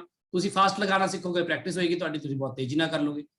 ਅਦਰਵਾਈਜ਼ ਤੁਹਾਨੂੰ ਇਹ ਪਤਾ ਹੈਗਾ ਐਕਸਟਰਨਲ ਸਰਕਟ ਕੋਈ ਭੇਜਣਾ ਹੀ ਨਹੀਂ ਹੈ ਤਾਂ ਇਹਦੇ ਅੰਦਰ ਹੀ ਕਰਕੇ ਪਰੇ ਮਾਰੋ ਇਹਨੂੰ ਇਕੁਇਵਲੈਂਟ ਕਰਕੇ। ਸਮਝ ਲੱਗੀ ਗੱਲ। Yes, sir. ठीक है सो ਤੁਸੀਂ ਐਵੇਂ ਕਰ ਸਕਦੇ ਹੋ ਉਵੇਂ ਵੀ ਕਰ ਸਕਦੇ ਹੋ ਤੇ ਮਤਲਬ ਬਾਕੀ ਤੁਹਾਨੂੰ ਇੱਕ ਮੈਂ ਜਿਹੜਾ ਨੋਡਲ ਮੈਥਡ ਕਰਾਇਆ ਸੀ ਨਾ ਨੋਡਲ ਮੈਥਡ ਹਰ ਜਗ੍ਹਾ ਵੈਲਿਡ ਹੁੰਦਾ ਇੱਥੇ ਵੀ ਵੈਲਿਡ ਹੋਏਗਾ। ਨੋਡਲ ਮੈਥਡ ਕਿਹੜਾ ਕਰਾਇਆ ਸੀ ਤੁਹਾਨੂੰ ਉਹਦੇ ਚ ਕੈਪੈਸਿਟਰ ਚ ਯਾਦ ਹੈ Yes, sir. ਉਹ ਕੀ ਹੁੰਦਾ ਸੀ ਉਹ ਚ ਕੀ ਸੀਗਾ ਕਿ ਜਿਵੇਂ ਮੰਨ ਲਓ ਇੱਥੇ ਕੈਪੈਸਿਟਰ ਲੱਗਿਆ ਆ ਹਨਾ ਤੇ ਇੱਥੇ ਮੰਨ ਲਓ ਇੱਥੇ ਉੱਪਰ ਵੀ ਕੈਪੈਸਿਟਰ ਲੱਗਿਆ ਆ ਇੱਕ ਤੇ ਇੱਥੇ ਵੀ ਕੈਪੈਸਿਟਰ ਲੱਗਿਆ ਆ ਵਾ ਤੇ ਕੋਈ ਫਿਰ बैटरी नहीं लाई है पहले तक बैटरी लगी हुई है इस तरह है ना इतने भी पता नहीं बैटरी सी कैपेसिटर सी है करके आप जोड़िया है सारा कुछ इस तरह करके है ना। इतने भी मान लो एक बैटरी है इस तरह करके ठीक है। सो आप उत्थे की कर देंगे आप किसी एक पर्टिकुलर पॉइंट ਨੂੰ अर्थ कर देंगे ना ਉਹਦਾ पोटेंशियल 0 ਮੰਨ ਕੇ ਚੱਲ ਪੈਂਦੇ ਸੀ ਨਾ ਆਪਾਂ। Yes, sir. ਤੇ ਮੋਸਟਲੀ ਹਾਂ ਮੈਂ ਮੋਸਟਲੀ ਆਪਣੇ ਕੋਲ ਇੱਥੇ ਬੈਟਰੀ ਸੀ ਉਹ ਵਾਲੇ ਕੇਸ ਜਦੋਂ ਆਪਾਂ ਕਰਾਇਆ ਸੀ ਕਿ ਆਪਾਂ ਕਿਹਾ ਸੀ ਜਿੱਥੇ ਜ਼ਿਆਦਾ ਬੈਟਰੀਆਂ ਲੱਗੀਆਂ ਹੋਣ ਆਪਾਂ ਉੱਥੇ ਉਹਨੂੰ ਮੰਨ ਲੈਣੇ ਐ ਕਰਕੇ ਜਾਂ ਇਸ ਤਰ੍ਹਾਂ ਕਰਕੇ ਐ ਕਰਦੇ ਸੀ। ਤੇ 0 ਵੋਲਟ ਮੰਨ ਲੈਂਦੇ ਜਿੰਨੀ ਬੈਟਰੀ ਮੰਨ ਲਓ 4 ਵੋਲਟ ਦੀ ਬੈਟਰੀ ਹੈ ਆਹ ਪੁਆਇੰਟ ਦਾ ਪੋਟੈਂਸ਼ੀਅਲ 4 ਵੋਲਟ ਹੋ ਜਾਂਦਾ ਸੀ ਨਾ ਫਿਰ ਹਨਾ। ਜੇ 8 ਵੋਲਟ ਦੀ ਹੈ ਤਾਂ ਆਹ ਪੁਆਇੰਟ ਦਾ ਪੋਟੈਂਸ਼ੀਅਲ 8 ਵੋਲਟ ਹੋ ਜਾਂਦਾ ਸੀ। ਐ ਕਰਕੇ ਸਾਰੇ ਪੁਆਇੰਟਸ ਦੇ ਪੋਟੈਂਸ਼ੀਅਲ ਆਪਾਂ ਬੈਟਰੀ ਦੇ ਹਿਸਾਬ ਨਾਲ ਰੱਖ ਲੈਂਦੇ ਸੀ ਤੇ ਇਸ ਨੂੰ ਇੱਕ ਅਨਨੋਨ ਪੋਟੈਂਸ਼ੀਅਲ ਵੀ ਕਹਿੰਦੇ ਸੀ ਯਾਦ ਆ। Yes, sir. फिर आप की करते कि उत्थे आने वाले करंट देख लेंगे सी अननोन पोटेंशियल वाले पॉइंट ते चार्ज सॉरी जिन्ना चार्ज इधरों आ रहा या इधरों आ रहा या इधर जा रहा ते जिन्ना चार्ज आ रहा बराबर करते जिन्ना चार्ज जा रहा ते वो करके जंक्शन रूल लगाते सी। याद आया सब नूं? Yes, sir. सो आ जिहड़ा काम है ये भी काम वैलिड हुंदा है अपने जे सर्किट्स विच आपां क्योंकि सर्किट्स दे विच आपां नूं बैटरी दे आस-पास आपां किते नोड मान लईए तां भी काम कर सकते हैं। हुण आई वाला क्वेश्चन है तुसीं इस क्वेश्चन दे विच भी चाहो तो इस तरह की कोई चीज सोच सकते हो जिवें मान लो मैंने कहा गया भी आ ए पॉइंट है तो इत्थों मैं मेरे को फिर वही बैटरी है पहला वाली ही मान लो आ 10 वोल्ट की बैटरी है तो आ 1 ओम का रजिस्टर है इस तरह आ बी पॉइंट है ਇੱਥੇ ਆਪਣੇ ਕੋਲ ਬੈਟਰੀ ਹੈਗੀ ਆ ਫਿਰ 5 ਵੋਲਟ ਦੀ, 2 ओम ਦਾ ਰੈਜ਼ਿਸਟਰ ਹੈ, ਰੈਜ਼ਿਸਟਰ ਨਹੀਂ ਹੈ ਬੇਸਿਕਲੀ, ਇਹ ਕੀ ਹੈ ਇੰਟਰਨਲ ਰੈਜ਼ਿਸਟੈਂਸ ਹੈ ਸਰ, ਠੀਕ ਹੈ ਨਾ। ਆ ਰੈਜ਼ਿਸਟੈਂਸ ਇਹਦੇ ਅੰਦਰ ਹੈ ਇਲੈਕਟ੍ਰੋਡ ਦੇ, ਉਹਦਾ ਬਾਹਰ ਆਪਾਂ ਲਿਖ ਦਿੰਨੇ ਆ, ਇਹ ਤੁਹਾਨੂੰ ਮੈਂ ਸਮਝਾਈ ਹੋਈ ਹੈ ਗੱਲ, ਇਹ ਨਾ ਭੁੱਲ ਜਿਓ। ਤੇ ਕਿੰਨਾ ਵੋਲਟ ਸੀ 20 ਵੋਲਟ, ਇਸ ਤਰ੍ਹਾਂ ਕਰਕੇ, ਠੀਕ ਹੈ। ਆਪ ਮੰਨ ਲਓ 20 ਪੁਆਇੰਟ ਹੈ। ਹੁਣ ਬੇਸਿਕਲੀ ਆਪਾਂ ਫਾਈਂਡ ਕਰਨਾ A ਤੋਂ ਲੈ ਕੇ B, ਤਾਂ ਆਪਾਂ ਬੇਸਿਕਲੀ ਕੀ ਕਰਦੇ ਆ, ਮੈਂ ਤੁਹਾਨੂੰ ਪਹਿਲਾਂ ਵੀ ਸਮਝਾਇਆ ਸੀ, ਹੁਣ ਫਿਰ ਦੁਬਾਰਾ ਧਿਆਨ ਨਾਲ ਸੋਚੋ। ਮੈਂ ਕਿਹਾ ਸੀ ਕਿ ਜਿੱਥੇ ਬੈਟਰੀ ਜ਼ਿਆਦਾ ਕਨੈਕਟਡ ਹੋਣ, ਜਿਹੜੇ ਪੁਆਇੰਟ ਨਾਲ ਬੈਟਰੀ ਦਾ ਕੋਈ ਵੀ ਟਰਮੀਨਲ ਜ਼ਿਆਦਾ ਕਨੈਕਟਡ ਹੋਵੇ, ਆਪਾਂ ਉਸ ਪੁਆਇੰਟ ਨੂੰ ਅਰਥ ਕਰਦੇ ਸੀ ਨਾ, Yes, ਹਨਾ। sir. ਸੋ ਇੱਥੇ A ਪੁਆਇੰਟ ਦੇ ਨਾਲ ਕਨੈਕਟਡ ਨੇ ਤਾਂ ਬੈਟਰੀਆਂ ਤਿੰਨੋਂ ਹੀ, ਤਾਂ ਆਪਾਂ ਇਹਦੀ ਅਰਥਿੰਗ ਕਰ ਦਈਏ, ਹਨਾ। Yes, sir. ਤਾਂ ਮੰਨ ਲੈਣੇ ਇਹਦਾ ਪੋਟੈਂਸ਼ੀਅਲ 0 ਹੈ, ਤਾਂ ਆਬਵੀਅਸਲੀ ਹੁਣ ਆਪਾਂ ਬੇਸਿਕਲੀ ਇੱਥੋਂ ਆਪਾਂ ਆ B ਪੁਆਇੰਟ ਦਾ ਪੋਟੈਂਸ਼ੀਅਲ ਪਤਾ ਕਰਨਾ ਹੈ, ਠੀਕ ਹੈ ਗੱਲ। ਹੁਣ ਤੁਸੀਂ ਇੱਥੇ ਬਹੁਤ ਧਿਆਨ ਨਾਲ ਕਰਨਾ ਕੰਮ, ਕਿਉਂਕਿ ਇੱਥੇ ਇਹ ਜਿਹੜਾ ਹੈ ਨਾ, ਇਹ ਸਿੱਧੀ ਕੋਈ ਇਲੈਕਟ੍ਰੋਸਟੈਟਿਕ ਕੰਡੀਸ਼ਨ ਨਹੀਂ ਹੈਗੀ ਸਿੱਧੀ, ਜਾਂ ਫਿਰ ਸਿੱਧਾ ਇਹ ਨਹੀਂ ਹੈਗਾ ਕਿ ਆ ਜਿਹੜਾ 5 ਵੋਲਟ ਹੈ ਇਹਦੇ ਕਰਕੇ ਇਧਰਲੇ ਪਾਸੇ 5 ਵੋਲਟ ਆ ਜਾਏਗਾ, ਫਿਰ ਤਾਂ ਉੱਪਰਲੀ ਬੈਟਰੀ ਕਹੂਗੀ ਫਿਰ 10 ਵੋਲਟ ਆ ਜਾਏਗਾ, ਨਿਚਲੇ ਬੈਟਰੀ ਕਹੂਗੀ ਫਿਰ 20 ਵੋਲਟ ਆ ਜਾਏਗਾ, ਫਿਰ ਤਾਂ ਤੁਸੀਂ ਹਨਾ ਫਸ ਜਾਓਗੇ ਪ੍ਰੋਬਲਮ 'ਚ। ਆਪਾਂ ਕੀ ਕਰਨਾ ਹੈ, ਆਪਾਂ 20 ਪੁਆਇੰਟ ਦੇ ਪੋਟੈਂਸ਼ੀਅਲ ਨੂੰ 20 ਮੰਨ ਲੈਂਦੇ ਹਾਂ, ਇੱਥੇ 0 ਹੈ ਇੱਥੇ 20 ਹੈ, ਤਾਂ ਬੇਸਿਕਲੀ ਹੁਣ ਤੁਸੀਂ ਕਹੋਗੇ ਵੈਸੇ ਉਲਟਾ ਹੋ ਗਿਆ ਨਾ ਕੰਮ, V ਦੀ ਵੈਲਿਊ ਨੈਗੇਟਿਵ ਆ ਗਈ ਆਪਣੀ, ਮੈਨੂੰ ਲੱਗ ਰਿਹਾ ਇੱਥੇ, ਕਿਉਂਕਿ ਆਪਾਂ 0 ਮੰਨ ਲਿਆ, ਉਹਨੂੰ ਜਿਹੜੇ ਹਾਇਰ ਪੋਟੈਂਸ਼ੀਅਲ ਨਾਲ ਜੁੜੇ ਹੋਏ ਸੀ ਨਾ, ਤਾਂ ਇਹ 20 ਮੰਨ ਲਿਆ, ਤਾਂ ਆਟੋਮੈਟਿਕਲੀ ਇਹ ਲੋਅਰ ਹੈ ਤਾਂ 20 ਨੂੰ ਨੈਗੇਟਿਵ ਆਣਾ ਪੈਣਾ ਹੈ, ਮੈਨੂੰ ਇਹ ਲੱਗ ਰਿਹਾ। ਆਪਾਂ ਦੇਖ ਲੈਂਦੇ ਆਪਾਂ ਸੋਲਵ ਕਰਕੇ। ਹੁਣ ਤੁਸੀਂ ਸੋਚਿਆ ਕਰੋ ਨਾ ਵੀ ਜੇ ਆਪਾਂ ਨੂੰ ਇਹ ਲੱਗਦਾ ਹੈ ਆਪਾਂ ਇਸ ਤਰ੍ਹਾਂ ਕਰ ਲਿਆ ਤਾਂ ਇਹਦਾ ਆਨਸਰ ਇਹਦਾ ਕੁਝ ਐਕਸਪੈਕਟਡ ਹੈ ਆਪਣੇ ਕੋਲ। ਹੁਣ ਇੱਥੇ ਕੀ ਹੋਏਗਾ, ਇੱਥੇ ਆਪਾਂ ਚਾਰजेस ਤੇ ਨਹੀਂ ਲਾਵਾਂਗੇ ਲੂਪ ਜੰਕਸ਼ਨ ਨੂੰ, ਕਿਤੇ ਲਾਵਾਂਗੇ ਕਰੰਟ ਤੇ ਲਾਵਾਂਗੇ, ਹੈਨਾ। ਸੋ ਆ ਜਿਹੜਾ V ਤੋਂ 0 ਨੂੰ ਜੇ ਮੈਂ ਕਹਾਂ ਤਾਂ ਬੇਸਿਕਲੀ ਇੱਥੋਂ ਕਰੰਟ ਕਿੰਨਾ ਜਾਏਗਾ ਉੱਪਰਲੀ ਵਾਇਰ 'ਚ, ਮੰਨ ਲਓ ਇਟ ਇਜ਼ I1, ਪਤਾ ਨਹੀਂ ਕਿੰਨਾ ਜਾਏਗਾ ਦੇਖਾਂਗੇ। इधर मान लो करंट कितना जा रहा I2, इधर मान लो करंट कितना जा रहा I3, ठीक है। इतने जंक्शन रूल लावांगे, ਤੁਸੀਂ ਕਹਿਣਾ ਫਿਰ ਇਹ ਕਿਵੇਂ ਹੋ ਸਕਦਾ ਨਾ, ਫਿਰ ਇੱਕ ਪੁਆਇੰਟ ਤੋਂ ਸਾਰੇ ਪਾਸੇ ਕਰੰਟ ਜਾ ਰਿਹਾ। ਬੇਸਿਕਲੀ ਇਹਨਾਂ ਵਿੱਚੋਂ ਆਪਣੇ ਆਪ ਹੀ ਕਿਸੇ ਕਰੰਟ ਦੀ ਵੈਲਿਊ ਨੈਗੇਟਿਵ ਆ ਜਾਂਦੀ ਹੈ, ਇਸ ਗੱਲ ਦੀ ਫਿਕਰ ਤੁਸੀਂ ਨਹੀਂ ਕਰਨੀ ਹੁੰਦੀ, ਉੱਥੇ ਵੀ ਨਹੀਂ ਕਰਦੀ ਹੁੰਦੀ ਸੀ, ਠੀਕ ਹੈ। ਆਪਣੇ ਆਪ ਹੀ ਇਹਨਾਂ ਵਿੱਚੋਂ ਕੋਈ ਇੱਕ ਕਰੰਟ ਦੀ ਨੈਗੇਟਿਵ ਆਏਗੀ, ਨੈਗੇਟਿਵ ਆਉਣ ਦਾ ਮਤਲਬ ਕੀ ਹੋਏਗਾ ਵੀ ਆਪੋਜ਼ਿਟ ਡਾਇਰੈਕਸ਼ਨ ਹੈ, ਕਲੀਅਰ ਹੈ। Yes, sir. Yes, ਤੁਸੀਂ sir. ਆਪਣੇ ਹਿਸਾਬ ਨਾਲ ਚੱਲੋ, ਤੁਹਾਨੂੰ ਇਹ ਪਤਾ ਹੈ ਕਿ ਜੇ ਆ ਤਿੰਨੋਂ ਕਰੰਟ ਜਾ ਰਹੇ ਨੇ, ਆਉਣ ਵਾਲਾ ਕੋਈ ਨਹੀਂ, ਤਾਂ ਇਹਨਾਂ ਦਾ ਤਿੰਨਾਂ ਦਾ ਸਮ ਕਿੰਨਾ ਹੋਣਾ ਚਾਹੀਦਾ ਹੈ 0, ਆਪਣੇ ਆਪ ਹੀ ਨੈਗੇਟਿਵ ਹੋ ਜਾਏਗਾ, ਠੀਕ ਹੈ। ਸੋ ਆਪਾਂ ਮੰਨ ਲੈਣਾ ਇੱਥੇ ਇਹ I1 ਹੈ, I2 ਹੈ ਤੇ I3 ਹੈ, ਇਹ 0 ਹੋਏਗਾ। ਹੁਣ I1 ਕਿੰਨਾ ਜਾਏਗਾ, ਤੁਸੀਂ ਸੋਚ ਕੇ ਦੇਖੋ ਇਹਨੂੰ ਕਿ I1 ਨੂੰ ਜੇ ਕਿੰਨਾ ਜਾਣਾ ਚਾਹੀਦਾ, ਜਿਵੇਂ ਕਿ ਆ V ਹੈ ਬੇਸਿਕਲੀ ਵੋਲਟ ਦਾ, ਹਨਾ। ਇਧਰ 0 ਸੌਰੀ ਕਿੱਧਰ ਗਿਆ, ਇੱਕ ਮਿੰਟ, I1 I2 I3, ਸਭ ਤੋਂ ਪਹਿਲਾਂ ਇਹਨੂੰ ਦੇਖੋ, ਹਾਂ ਉੱਪਰ ਇਹਨੂੰ ਆ V ਹੈ, ਤੁਸੀਂ ਦੱਸੋ ਇੱਥੇ ਪੋਟੈਂਸ਼ੀਅਲ ਕਿੰਨਾ ਹੋਏਗਾ, ਪੋਟੈਂਸ਼ੀਅਲ ਡਿਫਰੈਂਸ ਕਿੰਨਾ ਹੋਏਗਾ ਇਹਦੇ ਵਿੱਚ। ਦੇਖੋ ਜੇ ਆ ਪੋਟੈਂਸ਼ੀਅਲ V ਹੈ ਤੇ ਇੱਥੇ ਪੋਟੈਂਸ਼ੀਅਲ ਆਪਣਾ ਆ ਪੁਆਇੰਟ ਦਾ ਪੋਟੈਂਸ਼ੀਅਲ 0 ਲਿਆ ਹੈ, ਪਰ ਆਪਣੇ ਕੋਲ ਬੈਟਰੀ ਵੀ ਹੈ ਨਾ, ਕੀ ਬਣੇਗਾ ਦੇਖੋ, ਸੋਚੋ ਇੱਕ ਵਾਰੀ। 0 ਤੋਂ ਲੈ ਕੇ ਪਹਿਲੀ ਗੱਲ ਤਾਂ ਜਿੱਥੋਂ ਅਰਥਿੰਗ ਕੀਤੀ ਹੈ, ਪਹਿਲਾਂ ਇੱਕ ਮਿੰਟ ਉਹ ਸੈੱਟ ਕਰ ਦੋ, ਮੈਂ ਸੈੱਟ ਨਹੀਂ ਕੀਤਾ ਲੈ। ਜਿੱਥੋਂ ਆਪਾਂ ਅਰਥਿੰਗ ਕਰਦੇ ਹਾਂ ਉਸ ਤੋਂ ਬਾਅਦ ਕੀ ਕਰਦੇ ਹਾਂ, ਬੈਟਰੀ ਦੇ ਅਗਲੇ ਦਾ ਪੋਟੈਂਸ਼ੀਅਲ ਰੱਖਦੇ ਨਾ ਕੋਈ ਨਾ ਕੋਈ, ਜਿਵੇਂ ਆ ਪੁਆਇੰਟ 0 ਤੇ ਰੱਖਤਾ ਤੁਸੀਂ, ਤਾਂ ਬੈਟਰੀ ਦਾ ਆ ਨੀਚੇ ਜਾ ਰਿਹਾ, ਤਾਂ ਆਹ ਵਾਲੇ ਪੁਆਇੰਟ ਦਾ ਪੋਟੈਂਸ਼ੀਅਲ ਲਿਖ ਦੋ ਨਾ ਪਹਿਲਾਂ, ਸੱਚ ਆਪਾਂ ਲਿਖਿਆ ਨਹੀਂ, ਆਪਾਂ ਕਿੰਨਾ ਆਇਆ -10 ਆਊਗਾ ਕਿ ਨਹੀਂ, ਦੱਸੋ ਮੈਨੂੰ ਪਹਿਲਾਂ। Yes, sir. ਜੇ ਆ 0 ਫਿਕਸ ਕਰਤਾ ਤਾਂ -10, ਆ ਕਿੰਨਾ ਆਊਗਾ -5, ਆ ਕਿੰਨਾ ਆਊਗਾ -20, ਕਿਉਂਕਿ ਉਹੀ ਤਾਂ ਆਪਾਂ ਕਰਦੇ ਕੰਮ। ਹੁਣ ਆ ਰੈਜ਼ਿਸਟਰ ਰਹਿ ਗਿਆ, ਆ ਪੁਆਇੰਟ ਦਾ ਪੋਟੈਂਸ਼ੀਅਲ ਤੁਹਾਨੂੰ ਪਤਾ ਹੈ, ਆ ਪੁਆਇੰਟ ਦਾ ਪੋਟੈਂਸ਼ੀਅਲ ਪਤਾ ਹੈ, ਤਾਂ ਇਹ 'ਚ ਫਿਰ I1 ਕਰੰਟ ਕਿੰਨਾ ਆਏਗਾ, I1 ਕਰੰਟ ਕਿੰਨਾ ਆਏਗਾ V -10 है ना, डिवाइडेड बाय क्या होगा 1, है ना। करंट आप पोटेंशियल दिस -10 बाय दिस 1 आएगा I1 करंट। I2 करंट कितना आएगा दोस्तों, जल्दी मैंने सोच के V -5 डिवाइडेड बाय 2, फिर नेक्स्ट आएगा V -20 divide by 1 is equal to 0 आएगा। होना की बन जाएगा, ये बनेगा V +10, ये बनेगा V +5, ये बनेगा V +20 इक्वल टू 0, ये आएगा 2 LCM, ये आएगा 2V +20 प्लस v प्लस 5 ये आ जाएगा 2v plus 40 is equal to 0 कितना आ गया 4 ते 5 5v ते v ते 5 25 25 ते 40 कितना हो गया 65 हो गया। v की वैल्यू कितनी आई देखो -13 वोल्ट आई ना एक कंफ्यूज ना है वोल्ट सो आज v -13 वोल्ट आई है तो va माइनस vb पता करना तो सीधा va माइनस vb va कितना है 0 vb कितना है -13 वोल्ट है ना कितना आया 13 समय लगी गल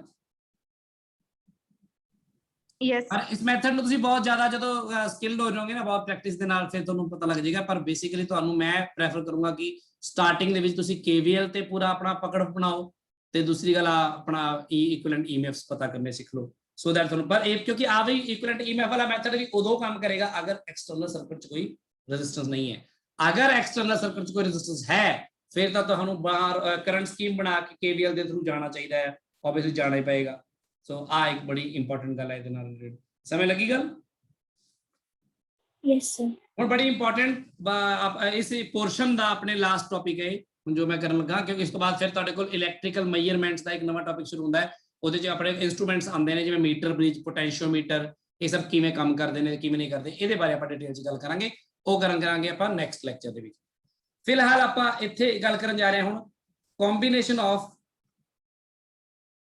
ਇਹ 'ਚ ਕਨਫਿਊਜ਼ ਨਹੀਂ ਹੋਣਾ ਬਹੁਤ ਧਿਆਨ ਨਾਲ ਸਮਝੋ ਕੰਬੀਨੇਸ਼ਨ ਆਫ n आइडेंटिकल ये बड़ा इंटरेस्टिंग है एन आइडेंटिकल सेल्स बैटरीज भी कह देने हैं देखो वैसे पर मैं एक सिंगल नु सेल ही बोलदा ना combination of N identical cell जिवें कल ਤੁਹਾਡੇ ਤੋਂ ਨਹੀਂ ਸੀਰੀਜ਼ ਦੇ ਕਰਾ ਕੇ ਮੈਂ ਦੋ ਪੁੱਠੀਆਂ ਕਰਦੀ ਸੀ ਬੈਟਰੀ ਤੇ ਪੁੱਛ ਰਿਹਾ ਸੀ ਸਵਾਲ ਉਹ ਵੀ n ਸੈਲਸ ਹੀ ਹੋ ਗਏ ਨਾ ਇੱਕ ਤਰ੍ਹਾਂ ਦੇ ਠੀਕ ਹੈ ਜੀ ਗੱਲ ਹੁਣ ਇਹ ਜਿਹੜਾ ਕੰਬੀਨੇਸ਼ਨ ਹੁੰਦਾ ਹੈ ਨਾ ਕੰਬੀਨੇਸ਼ਨ ਤੁਸੀਂ n ਸੈਲਸ ਦਾ ਕਈ ਤਰ੍ਹਾਂ ਕਰ ਸਕਦੇ ਹੋ ਸਿਰਫ ਤੁਹਾਨੂੰ ਗੱਲ ਸਮਝਾਉਣ ਦੇ ਲਈ ਮੈਂ ਮੰਨ ਲੈਂਦਾ ਹਾਂ ਕਿ ਮੰਨ ਲਓ ਸਾਡੇ ਕੋਲ ਟੋਟਲ ਜਿਹੜੇ ਸੈਲਸ ਨੇ ਉਹ ਹੈਗੇ ਨੇ ਕੋਈ ਕੰਪੋਜ਼ਿਟ ਨੰਬਰ ਲੈ ਰਿਹਾ ਮੈਂ ਜਾਣਬੁੱਝ ਕੇ ਕੰਪੋਜ਼ਿਟ ਨੰਬਰ ਕੀ ਹੁੰਦਾ ਪਤਾ ਹੈ ਸਾਰਿਆਂ ਨੂੰ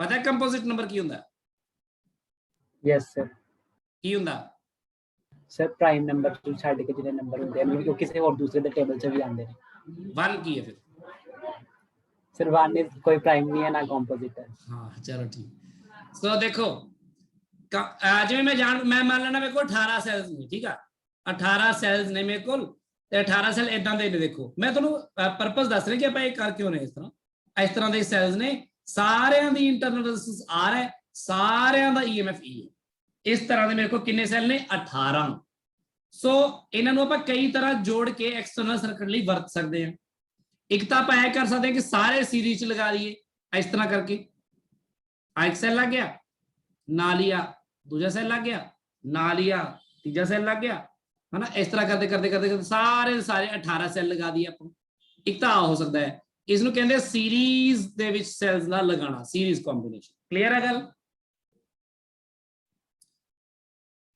यस ਤੇ ਪੈਰਲਲ ਕੰਬੀਨੇਸ਼ਨ ਕਿਹਨੂੰ ਕਹਿੰਦੇ ਆ ਕਿ ਸਾਰੇ ਸੈੱਲ ਐ ਚੱਕ ਕੇ 18 ਦੇ 18 ਐ ਲਾ ਦੋ ਇੱਕ ਇਸ ਤਰ੍ਹਾਂ ਫਿਰ 2 ਉਹ ਇਸ ਤਰ੍ਹਾਂ फिर 3 वो भी इस तरह फिर करते 18 लगाते मान लो ऐ करके 18 से 18 फिर ऐ जोड़ दो इधर पासे मतलब एक पासे जिधर मर्जी करके ऐ ले लो एक ही हो गया पैरेलल कॉम्बिनेशन हो गया क्लियर है गल यस सर यानी n सेल्स कोई ले तो मैं जानबूझ के 18 ले 18 क्यों ले बात कर देना ਤੁਹਾਨੂੰ ਇਸ ਤੋਂ ਬਾਅਦ ਹੁੰਦੇ ਮਿਕਸਡ ਗਰੁੱਪਿੰਗ ਆਫ ਸੈਲਸ ਤੀਸਰੀ ਹੁੰਦੀ ਹੈ ਮਿਕਸਡ ਗਰੁੱਪਿੰਗ ਮਿਕਸ ਕਰਤੇ ਆਪਾਂ ਯਾਨੀ ਨਾ ਸੀਰੀਜ਼ ਪੂਰੀ ਤਰ੍ਹਾਂ ਨਾ ਪੈਰਲਲ ਉਹ ਚ ਕੀ ਕਰ ਸਕਦੇ ਆਪਾਂ ਐ ਕਰ ਸਕਦੇ ਕਿ ਮੰਨ ਲਓ 18 ਸੈੱਲ ਹੈਗੇ ਨੇ ਤੇ ਤੁਸੀਂ 3 ਸੈੱਲ ਲੈ ਲਾ ਦੋ ਠੀਕ ਹੈ ਐ ਕਰਕੇ 3 ਲਗਾ ਦੋ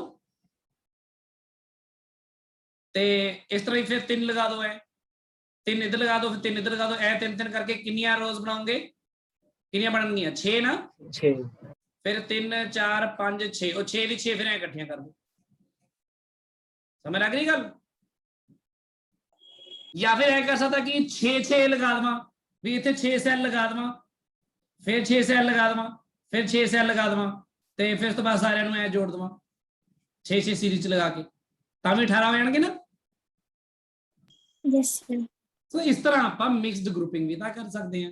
combination of n identical cells ਦੇ ਵਿੱਚ ਅਸੀਂ ਆਹੀ ਦੇਖਣਾ ਚਾਹ ਰਹੇ ਹਾਂ ਕਿ ਅਸੀਂ ਕਿਸ ਤਰ੍ਹਾਂ ਇਹਨਾਂ ਨੂੰ ਲਗਾਈਏ, ਕਿਸ ਤਰ੍ਹਾਂ ਲਗਾਉਣਾ ਸਾਡੇ ਲਈ ਕਿਹੜੀ ਸਿਚੁਏਸ਼ਨ 'ਚ ਜ਼ਿਆਦਾ ਫਾਇਦੇਮੰਦ ਹੈ। ਅਸੀਂ ਸਰਕਟ ਵਿੱਚ ਜਦੋਂ ਕੰਮ ਕਰਦੇ ਆ, ਜਦੋਂ ਸੈੱਲ ਨੂੰ ਇੱਕ ਤੋਂ ਵੱਧ ਲਗਾਉਂਦੇ ਆ, ਸਾਡਾ ਪਰਪਸ ਕੀ ਹੁੰਦਾ ਹੈ? ਸਾਡਾ ਪਰਪਸ ਹੁੰਦਾ ਹੈ ਜ਼ਿਆਦਾ ਕਰੰਟ ਲੈਣਾ। ਸਮਝ ਲੱਗੀ ਗੱਲ? Yes, sir. ਚੀਜ਼ਾਂ ਜੋ ਚਲਦੀਆਂ ਨੇ ਉਹ ਕਰੰਟ ਨਾਲ ਚਲਦੀਆਂ ਨੇ। ਜਿਵੇਂ ਮੇਰੇ ਹੁਣ ਆ ਏਸੀ ਲੱਗਿਆ ਹੋਇਆ, ਇਹ ਆ ਏਸੀ 8 ਐਂਪੀਅਰ ਤੋਂ ਲੈ ਕੇ 10 ਐਂਪੀਅਰ ਤੱਕ ਕਰੰਟ ਲੈਂਦਾ ਆ। ਜਿਹੜਾ ਆਪਣਾ ਆ ਹੈਗਾ ਪੱਖਾ ਔਰ ਸੀਲਿੰਗ ਫੈਨ ਹੁੰਦਾ, ਉਹ ਅੱਧੇ ਐਂਪੀਅਰ ਤੇ ਵੀ ਚੱਲ ਜਾਂਦਾ ਹੈ ਕਈ ਵਾਰੀ। ਠੀਕ ਹੈ, ਸੋ ਜਿਹੜੇ ਹਰ ਇੱਕ ਅਪਲਾਈਐਂਸ ਜਿਹੜਾ ਹੈ ਉਹ ਕਰੰਟ ਅਲੱਗ-ਅਲੱਗ ਲੈਂਦਾ ਹੈ। ਜਿਵੇਂ ਆਪਾਂ ਉਦਾਂ ਹੀ ਗੱਲ ਕਰਦੇ ਹਾਂ ਕਿ ਮੰਨ ਲਓ ਆਪਾਂ ਕਿਸੇ ਸਰਕਟ ਦੇ ਵਿੱਚ ਬਹੁਤ ਸਾਰੇ ਸੈਲਸ ਲਗਾਣੇ ਨੇ, n ਆਇਡੈਂਟੀਕਲ ਸੈਲਸ ਤੁਹਾਡੇ ਕੋਲ ਹੈਗੇ ਨੇ, ਤੁਸੀਂ ਉਹਨੂੰ ਕਿਸ ਤਰ੍ਹਾਂ ਲਗਾਉਣਾ ਚਾਹੋਗੇ, ਕਿਸ ਤਰ੍ਹਾਂ ਲਗਾਓਗੇ, ਕਿਹੜੀ ਸਿਚੁਏਸ਼ਨ 'ਚ ਕਿ ਤੁਹਾਨੂੰ ਮੈਕਸਿਮਮ ਕਰੰਟ ਮਿਲੇ। ਮੇਰਾ ਪਰਪਸ ਇਹ ਹੈ, ਮੈਂ ਇਹ ਦੱਸਣਾ ਚਾਹਨਾ ਕਿ ਵੀ ਕਿਵੇਂ ਜੋੜਾਂ, ਕਿ ਐ ਜੋੜ ਦੇਵਾਂ, ਕਿ ਸਾਰੇ ਪੈਰਲਲ 'ਚ ਲਗਾ ਦੇਵਾਂ, ਕਿ ਮਿਕਸਡ ਗਰੁੱਪਿੰਗ ਕਰਾਂ। ਜੇ ਮਿਕਸਡ ਗਰੁੱਪਿੰਗ ਕਰਾਂ ਤਾਂ ਕਿਸ ਤਰ੍ਹਾਂ ਦੀ ਗਰੁੱਪਿੰਗ ਕਰਾਂ ਕਿ ਮੈਨੂੰ ਮੈਕਸਿਮਮ ਕਰੰਟ ਮਿਲੇ।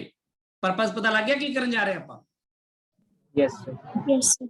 ਸੋ ਆਪਾਂ ਸਭ ਤੋਂ ਪਹਿਲਾਂ ਗੱਲ ਕਰਦੇ ਹਾਂ ਸੈਲਸ ਇਨ ਸੀਰੀਜ਼। ਇੱਕ ਇੱਕ ਕਰਕੇ ਪੜ੍ਹ ਲੈਂਦੇ ਹਾਂ ਆਪਾਂ ਸਾਰੀ ਚੀਜ਼ਾਂ ਨੂੰ, ਪਤਾ ਲੱਗ ਜਾਏ ਕਿੱਥੋਂ ਆਪਾਂ ਨੂੰ ਜ਼ਿਆਦਾ ਵਧੀਆ ਮਿਲੇਗਾ। ਸੈਲਸ ਇਨ ਸੀਰੀਜ਼ ਹੁੰਦਾ ਇਹ ਆ ਕਿ ਆਪਾਂ ਜਦੋਂ ਸੈਲਸ ਨੂੰ ਲਗਾਉਂਦੇ ਹਾਂ ਇਕੱਠੇ, ਤਾਂ ਉਸ ਤੋਂ ਬਾਅਦ ਆਪਣੇ ਕੋਲ ਕੀ ਹੁੰਦਾ ਕਿ ਐਕਸਟਰਨਲ ਰੈਜ਼ਿਸਟੈਂਸ ਵੀ ਤਾਂ ਹੁੰਦੀ ਨਾ, ਜਿਹਦੇ ਨਾਲ ਆਪਾਂ ਲਗਾਇਆ ਸੈਲਸ ਨੂੰ। ਤਾਂ ਸੈਲਸ ਜਦੋਂ ਬਹੁਤ ਸਾਰੇ ਲਗਾਉਂਦੇ ਆ ਆਪਾਂ, ਇਹਨਾਂ ਦੀਆਂ ਰੈਜ਼ਿਸਟੈਂਸਿਸ ਵੀ ਆਪਸ ਵਿੱਚ ਐਡ ਸਬਟ੍ਰੈਕਟ ਹੋ ਕੇ ਇਹਦੇ ਅੰਦਰ ਦਾ ਇੱਕ ਇੰਟਰਨਲ ਰੈਜ਼ਿਸਟੈਂਸ ਬਣਾਉਂਦੀਆਂ ਨੇ। ਜਿਵੇਂ ਇਸ ਕੇਸ ਤੁਸੀਂ ਗੱਲ ਕਰ ਸਕਦੇ ਹੋ ਇੱਥੇ E ਇਕੁਇਵਲੈਂਟ ਦੇ ਬਾਰੇ ਵੀ, ਹਨਾ? ਇੱਥੇ ਵੀ ਤੁਸੀਂ E ਇਕੁਇਵਲੈਂਟ ਬਾਰੇ ਗੱਲ ਕਰ ਸਕਦੇ ਹੋ।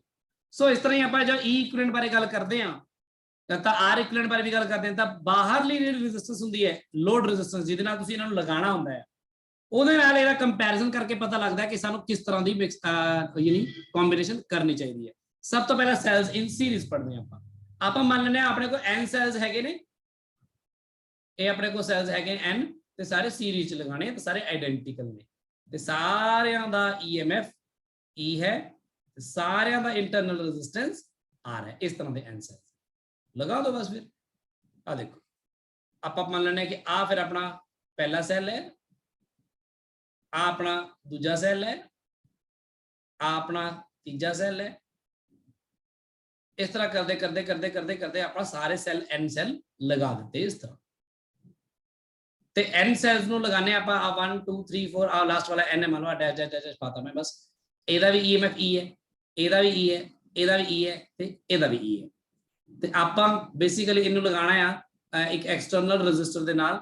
ਉਹ ਐਕਸਟਰਨਲ ਰੈਜ਼ਿਸਟਰ ਮੰਨ ਲਓ ਆ ਹੈਗਾ R। ਇਹ ਉਹ ਅਪਲਾਈਐਂਸ ਹੈ ਜਿਹਦੇ ਨਾਲ ਜਿਹਨੂੰ ਤੁਸੀਂ ਚਲਾਉਣਾ ਚਾਹੁੰਦੇ ਹੋ, AC ਹੈ, ਪੱਖਾ ਹੈ, ਕੂਲਰ ਹੈ, ਕੁਝ ਵੀ ਵਟਐਵਰ। ਠੀਕ ਹੈ, ਇਹਦੇ ਨਾਲ ਤੁਸੀਂ ਇਹਨੂੰ ਲਗਾਇਆ ਤਾਂ ਇਹਨੂੰ ਜੋੜ ਦਿਓ ਇਹਦੇ ਨਾਲ, ਬਸ ਇਹਨੂੰ ਇਹਦੇ ਨਾਲ ਜੋੜ ਦਿਓ ਇਸ ਤਰ੍ਹਾਂ। ਠੀਕ ਹੈ ਜੀ ਗੱਲ। ਇਸ ਕੇਸ ਦੇ ਵਿੱਚ ਸਭ ਤੋਂ ਪਹਿਲਾਂ ਕਰੰਟ ਦਾ ਐਕਸਪ੍ਰੈਸ਼ਨ ਦੇਖੀਏ ਵੀ ਕਿੰਨਾ ਕਰੰਟ ਇਹ ਚੋਂ ਜਾਏਗਾ। ਕੀ ਤੁਸੀਂ ਹੁਣ ਤੱਕ ਜਿੰਨਾ ਪੜ੍ਹਿਆ, ਪਿਛਲਾ ਲੈਕਚਰ ਵਿੱਚ ਲਗਾਇਆ ਹੈ, ਦੱਸ ਸਕਦੇ ਸੀ ਤਾਂ ਟੋਟਲ EMF ਨੈਟ EMF ਕਿੰਨਾ ਆਉਣ ਵਾਲਾ ਹੈ ਇੱਥੇ? n ਸੈਲਸ ਨੇ ਟੋਟਲ, ਬੋਲੋ।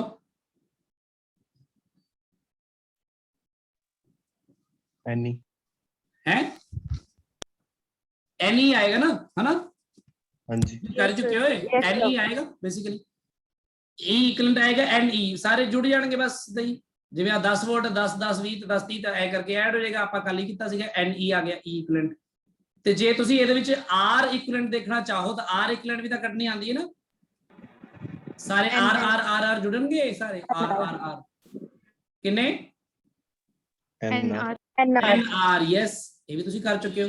ਤੇ ਐਕਸਟਰਨਲ ਰੈਜ਼ਿਸਟੈਂਸ ਜਿਹੜੀ ਹੈਗੀ ਆ ਉਹ ਤਾਂ ਤੁਹਾਨੂੰ ਪਤਾ ਹੀ ਆ, ਉਹ ਤਾਂ R ਹੈਗੀ ਹੈ, ਹਨਾ? ਇਸ ਸਾਰੇ ਕਾਸੇ ਦੇ ਵਿੱਚੋਂ ਕੀ ਤੁਸੀਂ ਕਰੰਟ ਦਾ ਐਕਸਪ੍ਰੈਸ਼ਨ ਪਤਾ ਕਰ ਸਕਦੇ ਹੋ? ਕਰੰਟ ਕਿੰਨਾ ਆਏਗਾ? Yes, NE equivalent divide by resistance ਦੀਗਾ R plus NR ਆਏਗਾ। ਯਾਦ ਰੱਖਣਾ ਇਸ ਗੱਲ ਨੂੰ। ਕਲੀਅਰ? Yes Yes, sir. ਆ ਆਪਣਾ ਆ ਗਿਆ, ਸਮਝ ਲਓ, ਕਰੰਟ ਫॉर ਦਿਸ ਸਰਕਟ। ਹੁਣ ਮੈਂ ਇਹ ਦੇਖਣਾ ਚਾਹਨਾ ਕਿ ਮੈਨੂੰ ਇਸ ਤਰ੍ਹਾਂ ਲਗਾਉਣ ਨਾਲ, ਜਿਵੇਂ ਕਰੰਟ ਇਸ ਤਰ੍ਹਾਂ ਜਿਹੜੇ ਸੈਲਸ ਲਗਾਏ, ਮੈਨੂੰ ਫਾਇਦਾ ਵੀ ਹੋ ਰਿਹਾ ਕਿ ਨਹੀਂ, ਹੈ ਫਾਇਦਾ ਕਦੋਂ ਹੋ ਰਿਹਾ? ਠੀਕ ਹੈ, NE by R plus NR ਆ ਕਰੰਟ ਸੈਲਸ ਇਨ ਸੀਰੀਜ਼ ਲਗਾਉਣ ਤੇ ਆਇਆ ਆ। ਹੁਣ ਆਪਾਂ ਸਮਝਦੇ ਹਾਂ ਇਸ ਗੱਲ ਨੂੰ ਦੋ ਕੇਸਿਸ ਦੇ ਵਿੱਚ। ਤੇ ਇਸ ਨੂੰ ਇਸੇ ਤਰ੍ਹਾਂ ਆਪਣੇ ਨੋਟਸ 'ਚ ਲਿਖਣਾ ਹੈ ਸਮਝ ਕੇ।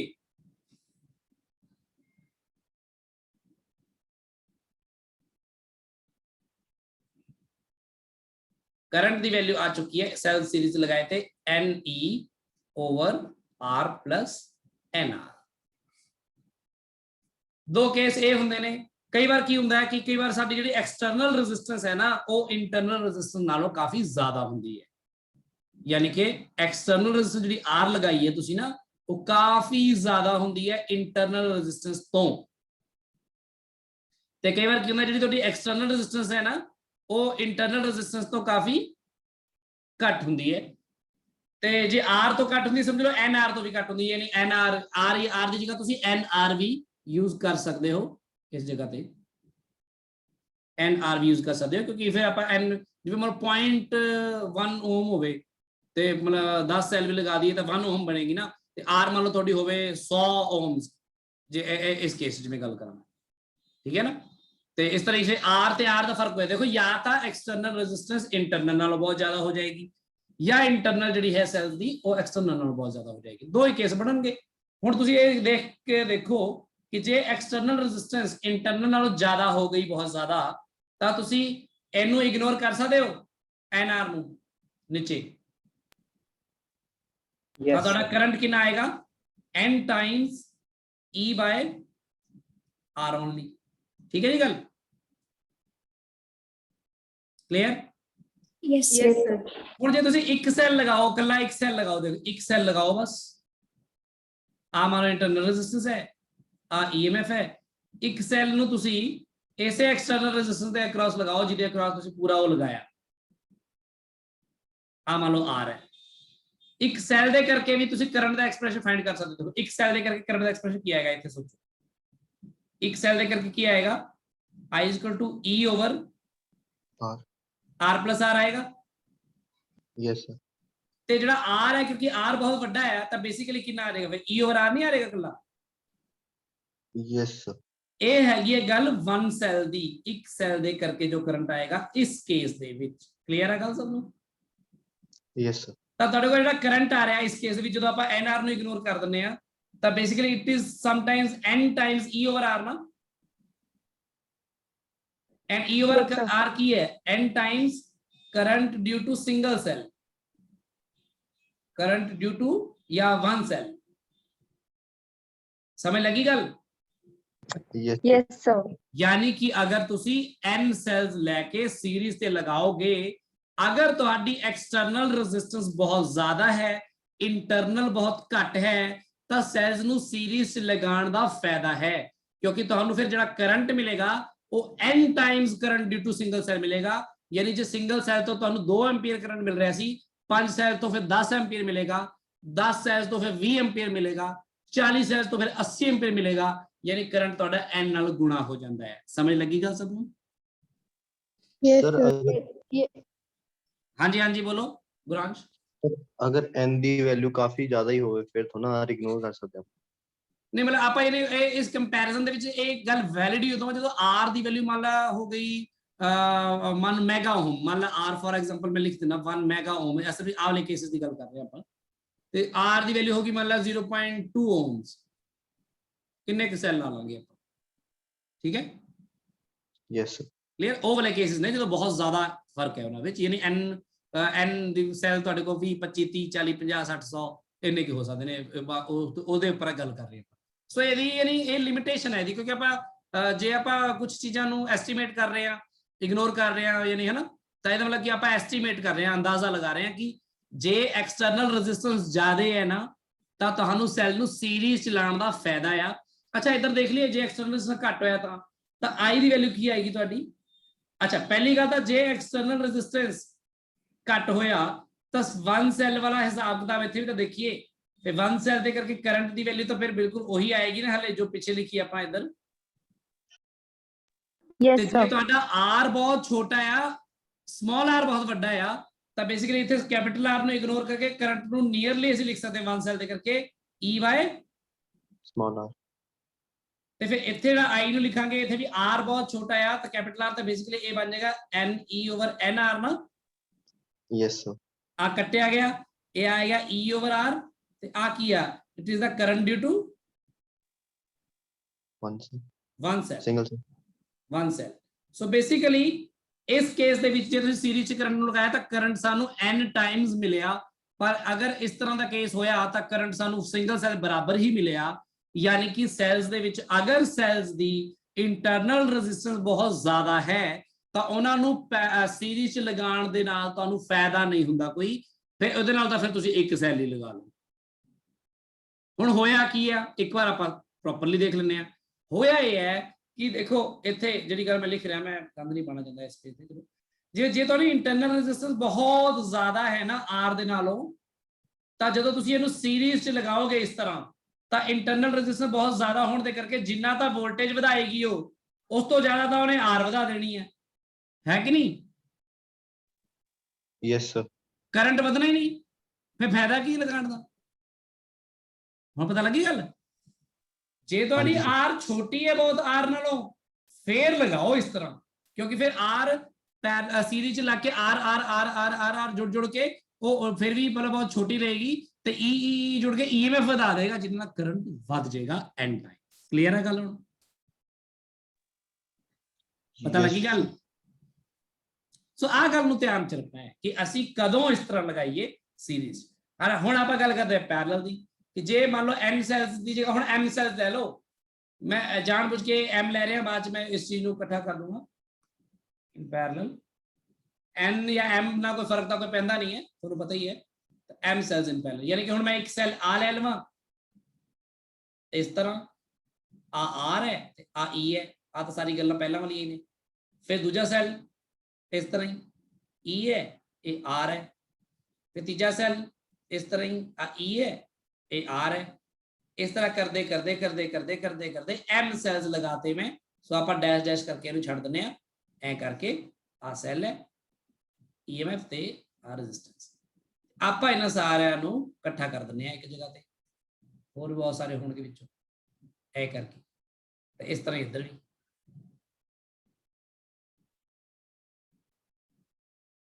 ਕੱਲ ਨੂੰ ਸਮਝਿਆ ਕਰੋ ਬਸ, ਤੁਸੀਂ ਮੈਂ ਡੈਸ਼ ਡੈਸ਼ ਡੈਸ਼ ਪਾਤਾ ਤਾਂ ਉਹਦਾ ਕੀ ਮਤਲਬ? ਇਸ ਤਰ੍ਹਾਂ ਸਾਰੇ ਲੱਗੇ ਹੋਏ ਨੇ ਸੈਲ, ਸਮਝ ਲੱਗੀ ਗੱਲ? Yes sir. M ਸੈਲਸ ਲੱਗੇ ਹੋਏ ਨੇ।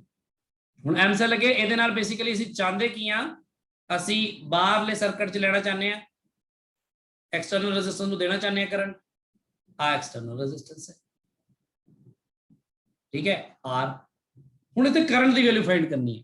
ਸਭ ਤੋਂ ਪਹਿਲੀ ਗੱਲ ਤਾਂ ਇਹ ਕਿ ਜਦੋਂ ਆਇਡੈਂਟੀਕਲ ਸੈੱਲ ਲੱਗੇ ਹੁੰਦੇ ਨੇ ਇਸ ਤਰ੍ਹਾਂ, ਤਾਂ ਤੁਹਾਡੀ ਜਿਹੜੀ ਪੈਰਲਲ ਦੇ ਵਿੱਚ ਜੋ ਸਾਰੇ ਆਇਡੈਂਟੀਕਲ ਸੈੱਲ ਲੱਗੇ ਤਾਂ ਉਹਨਾਂ ਦਾ ਨੈਟ EMF ਜਿਹੜਾ ਇਕੁਇਵਲੈਂਟ EMF ਵੀ E ਹੀ ਆਂਦਾ ਆ। ਇਸ ਗੱਲ ਬਾਰੇ ਕੋਈ ਡਾਊਟ ਹੈ ਕਿਸੇ ਨੂੰ? ਨਹੀਂ ਤਾਂ ਮੈਂ ਕਰਕੇ ਦਿਖਾ ਦੇਣਾ। ਚਲੋ ਐ ਕਰੋ, ਮੰਨ ਲਓ ਸਭ ਤੋਂ ਪਹਿਲਾਂ ਤਾਂ ਆਪਾਂ ਇਸ ਤਰ੍ਹਾਂ ਦੇ ਕੇਸ ਦੇ ਵਿੱਚ ਕੀ ਕਰਦੇ ਆ ਦੱਸੋ? ਜੇ ਆਪਾਂ ਇਹਨੂੰ ਇੱਕ ਸੈੱਲ ਨਾਲ ਕੰਪੇਅਰ ਕਰਨਾ ਹੋਵੇ, ਸਭ ਤੋਂ ਪਹਿਲਾਂ R ਇਕੁਇਵਲੈਂਟ ਪਤਾ ਕਰਦੇ ਆ ਨਾ? Yes sir. 1/R equivalent basically ਕਿਹਦੇ ਬਰਾਬਰ ਆਏਗੀ? 1/R ਹੀ ਹੈ, ਆ ਵੀ 1/R ਹੀ ਹੈ। ਐ ਕਰਦੇ ਕਰਦੇ 1/R ਕਿੰਨੀ ਵਾਰੀ ਹੈ? N times. and M times, ਤੇ M/R ਹੋ ਜਾਏਗਾ। Yes sir. yes Therefore ਜਿਹੜੀ ਤੁਹਾਡੀ R ਇਕੁਇਵਲੈਂਟ ਹੋਏਗੀ ਉਹ ਤੁਹਾਡੀ R/M ਹੋਏਗੀ। ਤੇ ਜਦੋਂ ਤੁਸੀਂ E ਇਕੁਇਵਲੈਂਟ ਪਤਾ ਕਰਨੀ ਹੋਏਗੀ ਤਾਂ ਤੁਹਾਡੀ E ਇਕੁਇਵਲੈਂਟ ਵੀ ਦੇਖੋ ਬੜਾ ਸੌਖਾ ਹੈ, E ਇਕੁਇਵਲੈਂਟ ਬਟਾ R ਇਕੁਇਵਲੈਂਟ ਦੀ ਵੈਲਿਊ ਬਾਅਦ ਪੁੱਟ ਕਰ ਦਿੰਦੇ ਆ, ਇਕੁਅਲ ਟੂ ਪਹਿਲੇ ਦਾ E/R, ਦੂਜੇ ਦਾ E/R, ਆਹੀ ਚੱਲੇਗਾ ਨਾ, E1/R1 E2/R2। Yes sir. ਐ ਕਰਦੇ ਕਰਦੇ ਕਿੰਨੀ ਵਾਰੀ? M times M times E/R। ਹੁਣ R ਇਕੁਇਵਲੈਂਟ ਦੀ ਵੈਲਿਊ ਪੁੱਟ ਕਰੋਗੇ R/M, ਇਹ ਵੀ M/R ਬਣ ਜਾਏਗਾ। ਕਰ ਲਿਓ, ਆ ਜਾਏਗਾ। ਦੱਸੋ ਗੱਲ ਸਮਝ ਲੱਗੀ ਸਭ ਨੂੰ? Yes sir. ਠੀਕ ਹੈ ਨਾ? ਸੋ ਤੇ ਇਸ ਤੋਂ ਇਲਾਵਾ ਇਹ ਤਾਂ ਬੈਟਰੀ ਦੇ ਐਲੀਮੈਂਟਸ ਹੋ ਗਏ। ਹੁਣ ਬੈਟਰੀ ਤੁਸੀਂ ਮੰਨ ਸਕਦੇ ਹੋ ਕਿ ਇਹ E ਇਕੁਇਵਲੈਂਟ ਹੈ, ਉਹਦਾ EMF ਇੰਨਾ ਆ ਤੇ ਇਕੁਇਵਲੈਂਟ R ਇੰਨੀ ਹੈ, ਤੇ ਬਾਹਰ ਐਕਸਟਰਨਲ R ਲੱਗੀ। ਬਾਹਰਲੀ R ਜਿਹੜੀ ਹੈ ਉਹ ਇਸ R ਇਕੁਇਵਲੈਂਟ ਦੇ ਨਾਲ ਕੀ ਹੋਏਗੀ? ਸੀਰੀਜ਼ ਕਿ ਪੈਰਲਲ? ਸੀਰੀਜ਼। ਸੋ ਕਰੰਟ ਇਸ ਸਰਕਟ 'ਚ ਕਿੰਨਾ ਆਏਗਾ? ਜਿੰਨਾ EMF ਹੈ ਤੁਹਾਡਾ ਉਹ ਤਾਂ ਕੱਲਾ E ਹੈ ਨਾ, ਇਸ ਵਾਰ N ਹੀ ਨਹੀਂ ਹੋਇਆ ਇਸ ਵਾਰ, ਯਾਦ ਰੱਖਣਾ। Yes sir. ਤੇ ਇਹ ਬਣ ਜਾਏਗਾ R plus R ਇਕੁਇਵਲੈਂਟ, ਯਾਨੀ ਕਿ R/M। ਸਮਝ ਲੱਗੀ ਸਾਰਿਆਂ ਨੂੰ ਗੱਲ? yes sir ਠੀਕ ਹੈ, R plus R/M ਆ ਗਿਆ। ਹੁਣ ਆ ਜਿਹੜਾ ਆਪਣੇ ਕੋ ਆਇਆ ਜੋ ਵੀ ਵੈਲਿਊ ਆਈ ਹੈ i ਇਕੁਅਲ ਟੂ ਦਿਸ ਬਾਈ ਦਿਸ, ਆਪਾਂ ਆ ਕਰੰਟ ਦੇਖਦੇ ਹਾਂ ਕਿਹੜੇ ਕੇਸ ਦੇ ਵਿੱਚ ਆਪਣੇ ਕੋਲ ਆਪਾਂ ਨੂੰ ਜ਼ਿਆਦਾ ਹੋਏਗਾ। ਸੋ ਉਹ ਅਗਲੇ ਪੇਜ ਤੇ ਦੇਖ ਲੈਂਦੇ ਹਾਂ। ਸੋ ਕਰੰਟ ਦੀ ਵੈਲਿਊ ਆ ਚੁੱਕੀ ਹੈ, ਪੈਰਲਲ ਸਰਕਟ ਹੈ E over R plus R ਬਾਈ M, ਆ ਆਪਣਾ ਕਰੰਟ ਦੀ ਵੈਲਿਊ ਹੈ। ਹੁਣ ਆਪਾਂ ਫਿਰ ਦੋ ਕੇਸ ਸਟੱਡੀ ਕਰ ਲੈਂਦੇ ਹਾਂ, ਦੇਖ ਲੈਂਦੇ ਹਾਂ। ਜਿਵੇਂ ਜੇ ਆਪਣੇ ਕੋਲ ਐ ਹੋਇਆ ਕਿ ਜਿਹੜੀ ਕੈਪੀਟਲ R ਹੈ ਉਹ ਕਾਫੀ ਜ਼ਿਆਦਾ ਵੱਡੀ ਹੋਈ ਸਮਾਲ r ਤੋਂ, ਤਾਂ ਤੁਹਾਡੇ ਕੋਲ ਜਿਹੜਾ ਕਰੰਟ ਆਏਗਾ ਉਹ ਕਿੰਨਾ ਆਏਗਾ, ਸੋਚੋ। ਆਹੀ ਆਏਗਾ ਨਾ ਫਿਰ, ਕਿਉਂਕਿ ਜੇ r ਤੋਂ ਵੱਡੀ ਹੋਈ ਤਾਂ r ਤਾਂ ਬਹੁਤ ਛੋਟਾ ਹੈ ਤੇ r ਬਟਾ m ਤਾਂ ਹੋਰ ਵੀ ਛੋਟਾ ਹੋ ਜਾਏਗਾ, ਫਿਰ ਛੱਡ ਹੀ ਦੋ ਉਹਨੂੰ, ਹੈ ਨਾ। Yes sir. ਤੇ ਫਿਰ ਆ ਕੀ ਹੈ, ਇਹ ਤਾਂ ਫਿਰ ਜੇ ਆਹ ਵਾਲਾ ਕੇਸ ਦੇਖਿਆ ਸੀ ਨਾ ਪਿੱਛੇ 1 ਸੈਲ ਵਾਲਾ, ਦੇਖੋ ਆਹੀ ਸੀ ਨਾ ਕਰੰਟ ਇਸ ਕੇਸ ਚ, है ना, 1 cell ਲਈ। ਤਾਂ basically what is this is a current due to single cell। so ਫਿਰ ਇਹਦਾ ਕੋਈ ਫਾਇਦਾ ਹੈ ਗੁਰਾਂਸ਼? No sir. ਕਿਉਂ ਲਗਾਵਾਂਗੇ ਅਸੀਂ ਫालतू ਚ ਨਾ, ਇੰਨੇ ਸਾਰੇ ਸੈੱਲ ਜੋੜੇ ਮੁੜ ਕੇ ਨਿਕਲਿਆ ਕਿ ਉਹੀ 2 ਐਂਪੀਅਰ ਪਹਿਲਾਂ ਆ ਰਿਹਾ ਸੀ, ਇੰਨੇ ਸੈੱਲ ਜੋੜਤੇ ਹੁਣ ਕਿੰਨਾ ਆ ਰਿਹਾ ਜੀ 2 ਐਂਪੀਅਰ, यानी बहुत थोड़ा फर्क होएगा, ऑब्वियसली दो पूरी तरह नहीं होएगा पर दो ते नेड़े लागे ताकि रह रहेगा, क्योंकि आप r बाय m दे करके थोड़ा नेगलेक्ट किया नहीं भी करेंगे तो थोड़ा बहुत और होएगा बस, है ना। Yes sir. क्लियर। इसीलिए आप कह रहे हैं कि इत्थे बेसिकली ਆਪਾਂ ਨੂੰ ਕੋਈ ਫਾਇਦਾ ਨਹੀਂ ਜੇ r ਤੁਹਾਡਾ ਘੱਟ ਹੋਵੇ ਕਾਫੀ r ਨਾਲੋਂ, ਠੀਕ ਹੈ, ਤਾਂ ਇਸ ਕੇਸ ਦੇ ਵਿੱਚ ਦੇਖੋ ਕੀ ਆਏਗਾ i ਤੇ, ਫਿਰ ਆ ਜਾਏਗਾ ਕਿ ਨਹੀਂ, ਕੀ ਬਣੇਗਾ, ਇਹ ਆ ਜਾਏਗਾ। ਤੇ ਆ ਕੀ ਹੁੰਦਾ, ਦੇਖੋ ਆ current due to single cell ਹੁੰਦਾ ਇਸ ਕੇਸ ਚ, यस सर। ਤਾਂ ਫਿਰ ਇਹਦਾ ਮਤਲਬ ਆ ਕੀ ਹੈ, m times current due to single cell ਜਾਂ 1 ਸੈਲ, ਤਾਂ ਇਹਦਾ ਵੀ ਫਾਇਦਾ ਹੈ। ਹੁਣ ਇਹਨੂੰ ਥੋੜਾ ਪ੍ਰੈਕਟੀਕਲੀ ਸੋਚ ਕੇ ਦੇਖੀਏ ਕਿ ਜਦੋਂ ਆਪਣੀ ਇੰਟਰਨਲ ਰੈਜ਼ਿਸਟੈਂਸ ਇੱਥੇ ਜ਼ਿਆਦਾ ਹੈ, ਬਹੁਤ ਜ਼ਿਆਦਾ ਇੰਟਰਨਲ ਰੈਜ਼ਿਸਟੈਂਸ ਨੂੰ ਸੀਰੀਜ਼ ਚ ਨਹੀਂ ਲਾਈਦਾ, ਪੈਰਲਲ ਚ ਲਾਈਦਾ, ਕਿਉਂਕਿ ਉਹਦੇ ਨਾਲ ਪੈਰਲਲ ਚ ਲੱਗਣ ਨਾਲ ਰੈਜ਼ਿਸਟੈਂਸ ਜਦੋਂ ਰੈਸਿਪਰੋਕਲ ਹੋ ਕੇ ਐਡ ਹੁੰਦੀ ਹੈ ਰੈਜ਼ਿਸਟੈਂਸ ਘਟ ਜਾਂਦੀ ਹੈ ਤੇ ਆਪਾਂ ਨੂੰ ਜਿਹੜਾ ਉਹਦੇ ਕਰਕੇ ਵੀ ਕਰੰਟ ਵਧ ਜਾਂਦਾ ਹੈ। ਸਮਝ ਲੱਗੀ ਗੱਲ? ਸੋ ਇਹਦਾ ਮਤਲਬ ਤੁਸੀਂ ਕਦੋਂ ਕਿਹੜੇ ਕੇਸ 'ਚ ਕਿਵੇਂ ਲਗਾਓਗੇ, ਹੁਣ ਇਹ ਗੱਲ ਅੰਡਰਸਟੂਡ ਹੈ? Yes yes sir. ਜਦੋਂ ਤੁਹਾਡੇ ਕੋਲ r ਕੈਪੀਟਲ R ਬਹੁਤ ਜ਼ਿਆਦਾ ਹੋਵੇ ਸਮਾਲ r ਨਾਲੋਂ, ਤਾਂ ਅਸੀਂ ਸੈਲਸ ਨੂੰ ਪ੍ਰੈਫਰ ਕਰਾਂਗੇ ਕਿਹਦੇ 'ਚ ਲਗਾਉਣਾ, सीरीज।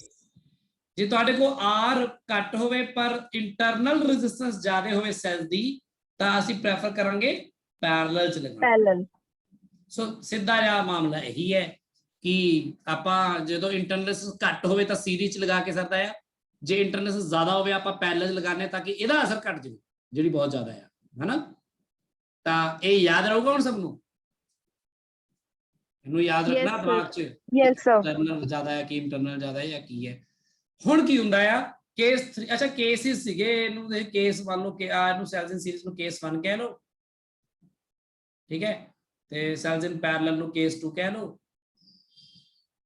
ਹੁਣ ਕੇਸ 3 ਕਰਦੇ ਆਪਾਂ, ਕੇਸ 3 ਜਿਹੜਾ ਆ, ਕੇਸ 3 ਆਪਾਂ ਉਹ ਉਸ ਕੇਸ ਨੂੰ ਕਹਿੰਦੇ ਆ when r and r काफी सारे r हो गया कंपेरेबल, ठीक है। कंपेरेबल यानी कि मान लो r ਦੀ ਵੈਲਿਊ ਹੈਗੀ ਮੰਨ ਲਓ 15 ohms ਤੇ ਸਮਾਲ r ਦੀ ਵੈਲਿਊ ਮੰਨ ਲਓ ਹੈਗੀ 3 ohms ਜਾਂ 4 ohms, ਹਨਾ। ਤਾਂ ਹੁਣ ਦੇਖੋ ਤੁਸੀਂ ਕਹਿ ਨਹੀਂ ਸਕਦੇ ਨਾ ਕਿ ਕੋਈ ਕੁਝ ਤਾਂ ਬਹੁਤ ਜ਼ਿਆਦਾ ਹੈ ਕਿ ਉਹਨੂੰ ਇਗਨੋਰ ਕੀਤਾ ਜਾ ਸਕੇ, ਮੈਗਾ ohms ਜਾਂ ਉਹਦੇ ਵਿੱਚ ਤਾਂ ਹੈ ਨਹੀਂ ਉਹ, ਹਨਾ। ਜੇ 1 ਆ ਮੈਗਾ ohms ਹੁੰਦਾ ਤਾਂ 3 ohms ਨੂੰ ਵੀ ਆਪਾਂ ਇਗਨੋਰ ਕਰ ਸਕਦੇ, ਪਰ 15 ਤੇ 3 ਤੇ 3 ਜਾਂ 4 ਇਹਦੇ ਵਿੱਚ ਤਾਂ ਆਪਾਂ ਨਹੀਂ ਕਹਿ ਸਕਦੇ ਨਾ ਇਗਨੋਰ। ਇਹਨੇ ਹੁਣ ਨਾ ਤਾਂ ਤੁਸੀਂ r ਨੂੰ ਇਗਨੋਰ ਕਰ ਸਕਦੇ ਹੋ, ਨਾ ਹੀ ਤੁਸੀਂ ਸਮਾਲ r ਨੂੰ ਇਗਨੋਰ ਕਰ ਸਕਦੇ ਹੋ। ਸਮਝ ਲੱਗੀ ਗੱਲ ਕਿ ਨਹੀਂ? Yes, sir. ਇਸ ਤਰ੍ਹਾਂ ਦੇ ਕੇਸ ਦੇ ਵਿੱਚ ਜਦੋਂ ਇਹ ਦੋਨੋਂ ਕੰਪੇਰੇਬਲ ਹੋ ਜਾਂਦੇ ਨੇ, ਮੈਕਸਿਮਮ ਕਰੰਟ ਲੈਣਾ ਫਿਰ ਬੜਾ ਦਿਮਾਗ ਲਾਣਾ ਪੈਂਦਾ ਵੀ ਕਿਵੇਂ ਕਰੀਏ, ਕਿੰਨੇ ਲਾਈਏ ਸੈੱਲ, ਸੀਰੀਜ਼ 'ਚ ਕਿ ਪੈਰਲਲ 'ਚ।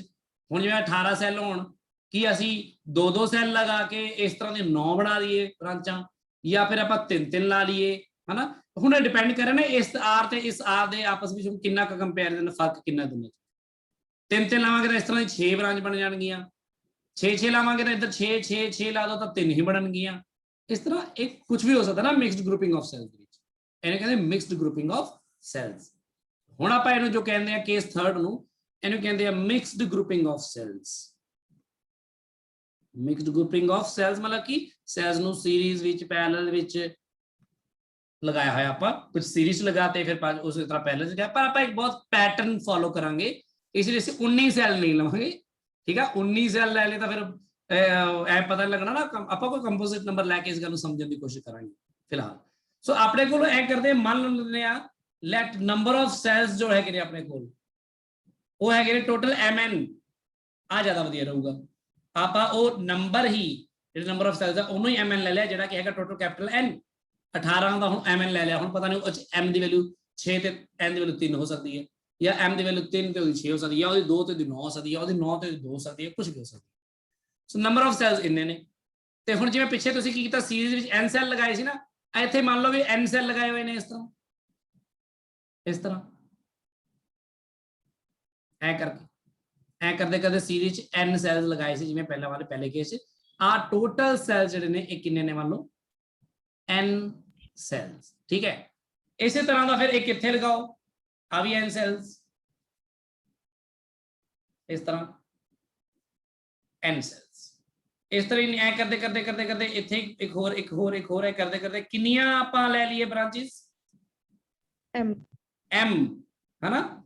ਇਸ ਤਰ੍ਹਾਂ ਕਰਕੇ ਐ ਕਰ ਲਓ, ਆ m ਹੋ ਗਈ, m ਰੋਜ਼, ਠੀਕ ਹੈ। ਤੇ ਤਾਂ ਹੀ mn ਸੈਲ ਬਣਨਗੇ ਨਾ, ਤੇ ਆ ਸਾਰੇ ਜੋੜ ਦੇ ਇਸ ਤਰ੍ਹਾਂ ਮਿਕਸਡ ਗਰੁੱਪਿੰਗ ਆਫ ਸੈਲਸ ਆਪਣੀ ਬਣੇਗੀ। ਤੇ ਇਹਦੇ ਨਾਲ ਆਪਾਂ ਕਿਹਨੂੰ ਕਰੰਟ ਦੇਣਾ ਆ, ਐਕਸਟਰਨਲ ਇੱਕ ਰੈਜ਼ਿਸਟਰ ਨੂੰ, ਜਿਹਦੇ ਬਾਰੇ ਸਾਨੂੰ ਪਤਾ ਹੈ ਕਿ ਉਹ R ਤੋਂ ਨਾ ਤਾਂ ਬਹੁਤ ਜ਼ਿਆਦਾ ਹੈ ਨਾ ਤਾਂ ਬਹੁਤ ਘੱਟ ਹੈ।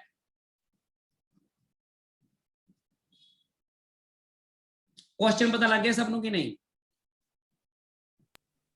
yes ਹੁਣ ਤੁਸੀਂ ਰਫਲੀ ਮੈਨੂੰ ਕੀ ਜਲਦੀ ਜਲਦੀ ਇਹ ਦੱਸ ਪਾਓਗੇ ਕਿ ਅਸਲ ਵਿੱਚ ਇਹਦਾ ਜਿਹੜਾ ਨੈਟ EMF ਉਹ ਕਿੰਨਾ ਹੋਏਗਾ?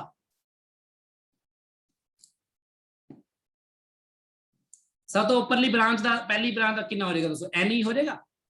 ਜੇ ਮੈਂ ਥੋੜਾ ਹੈਲਪ ਕਰ ਦੇਣਾ ਤੁਹਾਡੀ, yes sir ਜੇ ਸਭ ਤੋਂ ਪਹਿਲੀ ਤਾਂ ਸੀਰੀਜ਼ ਨੇ ਤਾਂ ਆ ਵਾਲਾ ਇਹ ਸਾਰੇ ਸੈੱਲ ਕੱਢੋ, ਇਹਦੀ ਜਗ੍ਹਾ ਇੱਕ ਸੈੱਲ ਲਗਾਓ, ਇਹਦਾ ਆ ਹੋਊਗਾ Ne ਤੇ ਇਹਦਾ ਆ ਕਿੰਨਾ ਹੋਊਗਾ Nr, ਹੈ ਕਿ ਨਹੀਂ? Yes sir. पूरे अगली ब्रांच भी पूरी इकट्ठी कर दो, आ हो जाएगा Ne ਤੇ ਆ ਹੋ ਜਾਊਗਾ Nr। ਹੁਣ ਇਥੇ ਤੁਸੀਂ ਪੈਰਲਲ ਵਾਲੇ ਤੋਂ ਇੱਕ ਆਈਡੀਆ ਲੈ ਸਕਦੇ ਹੋ, ਤੁਸੀਂ ਦੱਸ ਸਕਦੇ ਹੋ ਮੈਨੂੰ ਕਿ ਨੈਟ EMF ਕਿੰਨਾ ਆਏਗਾ ਤੁਹਾਡਾ, ਦੱਸੋ? N ਹੀ ਆਏਗਾ ਨਾ, ਸਮਝ ਲੱਗੀ ਗੱਲ? Nr। So basically net EMF ਤੁਹਾਡਾ ਕੋਈ E ਇਕੁਇਵਲੈਂਟ ਪੂਰਾ ਜੇ ਦੇਖਿਆ ਇਹਦਾ ਉਹ Ne ਆਏਗਾ, पर इथे R इक्विवेलेंट भी बड़ी इंपॉर्टेंट चीज है। R इक्विवेलेंट किसके बराबर आएगी? देखो R इक्विवेलेंट वो भी आई ना 1/R करके, ये आएगी 1/NR 1/NR 1/NR कितनी बारी? M बारी, M/NR ते ये NR/M आ जाएगी। ये कर लोगे कि नहीं अपने आप, दसो? Yes sir. पर इसने हुण बेसिकली एनू देना है करंट, ਤਾਂ ਇਹ ਵਾਲੀ R ਇਕੁਇਵਲੈਂਟ ਤੇ R ਕੀ ਚ ਹੋਣਗੇ? ਸੀਰੀਜ਼। ਤਾਂ ਹੁਣ ਤੁਸੀਂ ਇਹਦਾ ਕਰੰਟ ਦਾ ਐਕਸਪ੍ਰੈਸ਼ਨ ਲਿਖ ਪਾਓਗੇ ਬਹੁਤ ਸੌਖਾ ਤਰੀਕੇ ਨਾਲ, ਉਹ ਹੋਊਗਾ Ne ਬਟਾ R ਪਲਸ NR/M। ਇਹਦੇ ਵਿੱਚ ਕੋਈ ਡਾਊਟ ਤਾਂ ਨਹੀਂ ਰਹਿ ਗਿਆ ਹੁਣ? No sir. ਸੋ ਬੇਸਿਕਲੀ ਮੈਂ ਹੁਣ ਆਹੀ ਚਾਹਨਾ ਵਾ ਕਿ ਆ ਜਿਹੜਾ I ਕਰੰਟ ਹੈ ਇਹ ਮੈਕਸਿਮਮ ਆਏ, ਇਹਨੂੰ ਮੈਕਸਿਮਾਈਜ਼ ਕਰਨਾ ਚਾਹਨਾ ਵਾ। ਇਹ ਚ ਮੈਂ N ਤੇ M ਦੀ ਵੈਲਿਊਜ਼ ਬਦਲ ਸਕਦਾ ਵਾਂ, ਅੱਗੇ ਪਿੱਛੇ ਕਰ ਸਕਦਾ ਵਾਂ, ਪਰ ਮੈਂ ਇੱਕ ਆਈਡੀਆ ਲੈਣਾ ਪੂਰੀ ਚੰਗੀ ਤਰ੍ਹਾਂ ਕਿ ਬੇਸਿਕਲੀ ਕਿਵੇਂ ਕਰਾਂ ਮੈਂ, ਕਿੰਨੇ M ਲਵਾਂ, ਕਿੰਨੇ N ਲਵਾਂ, ਕਿੰਨੇ ਕਿੰਨੇ ਦੀ ਰੋ ਬਣਾ ਕੇ ਕਿੰਨੇ ਕਾਲਮ ਬਣਾ ਦਵਾਂ, ਠੀਕ ਹੈ ਨਾ।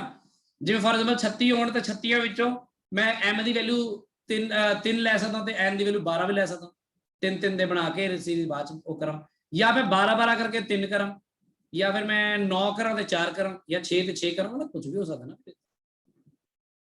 ਸੋ ਆਪਾਂ ਇੱਥੇ ਕਰੰਟ ਨੂੰ ਮੈਕਸਿਮਮ ਕਰਨਾ, ਸੋ ਆਪਾਂ ਕੀ ਕਰਦੇ ਆ ਵੀ for I to be maximum, maximum ਅਸੀਂ ਕਿਵੇਂ ਕਰਾਂਗੇ ਇਹਨੂੰ? For I to be maximum, maximum ਕਰਨ ਦੇ ਲਈ ਸਾਨੂੰ ਚਾਹੀਦਾ ਡਿਨੋਮੀਨੇਟਰ ਜਿਹੜਾ ਉਹ ਮਿਨੀਮਮ ਹੋ ਜਾਵੇ। पहली गल तो आप आई लिख दिए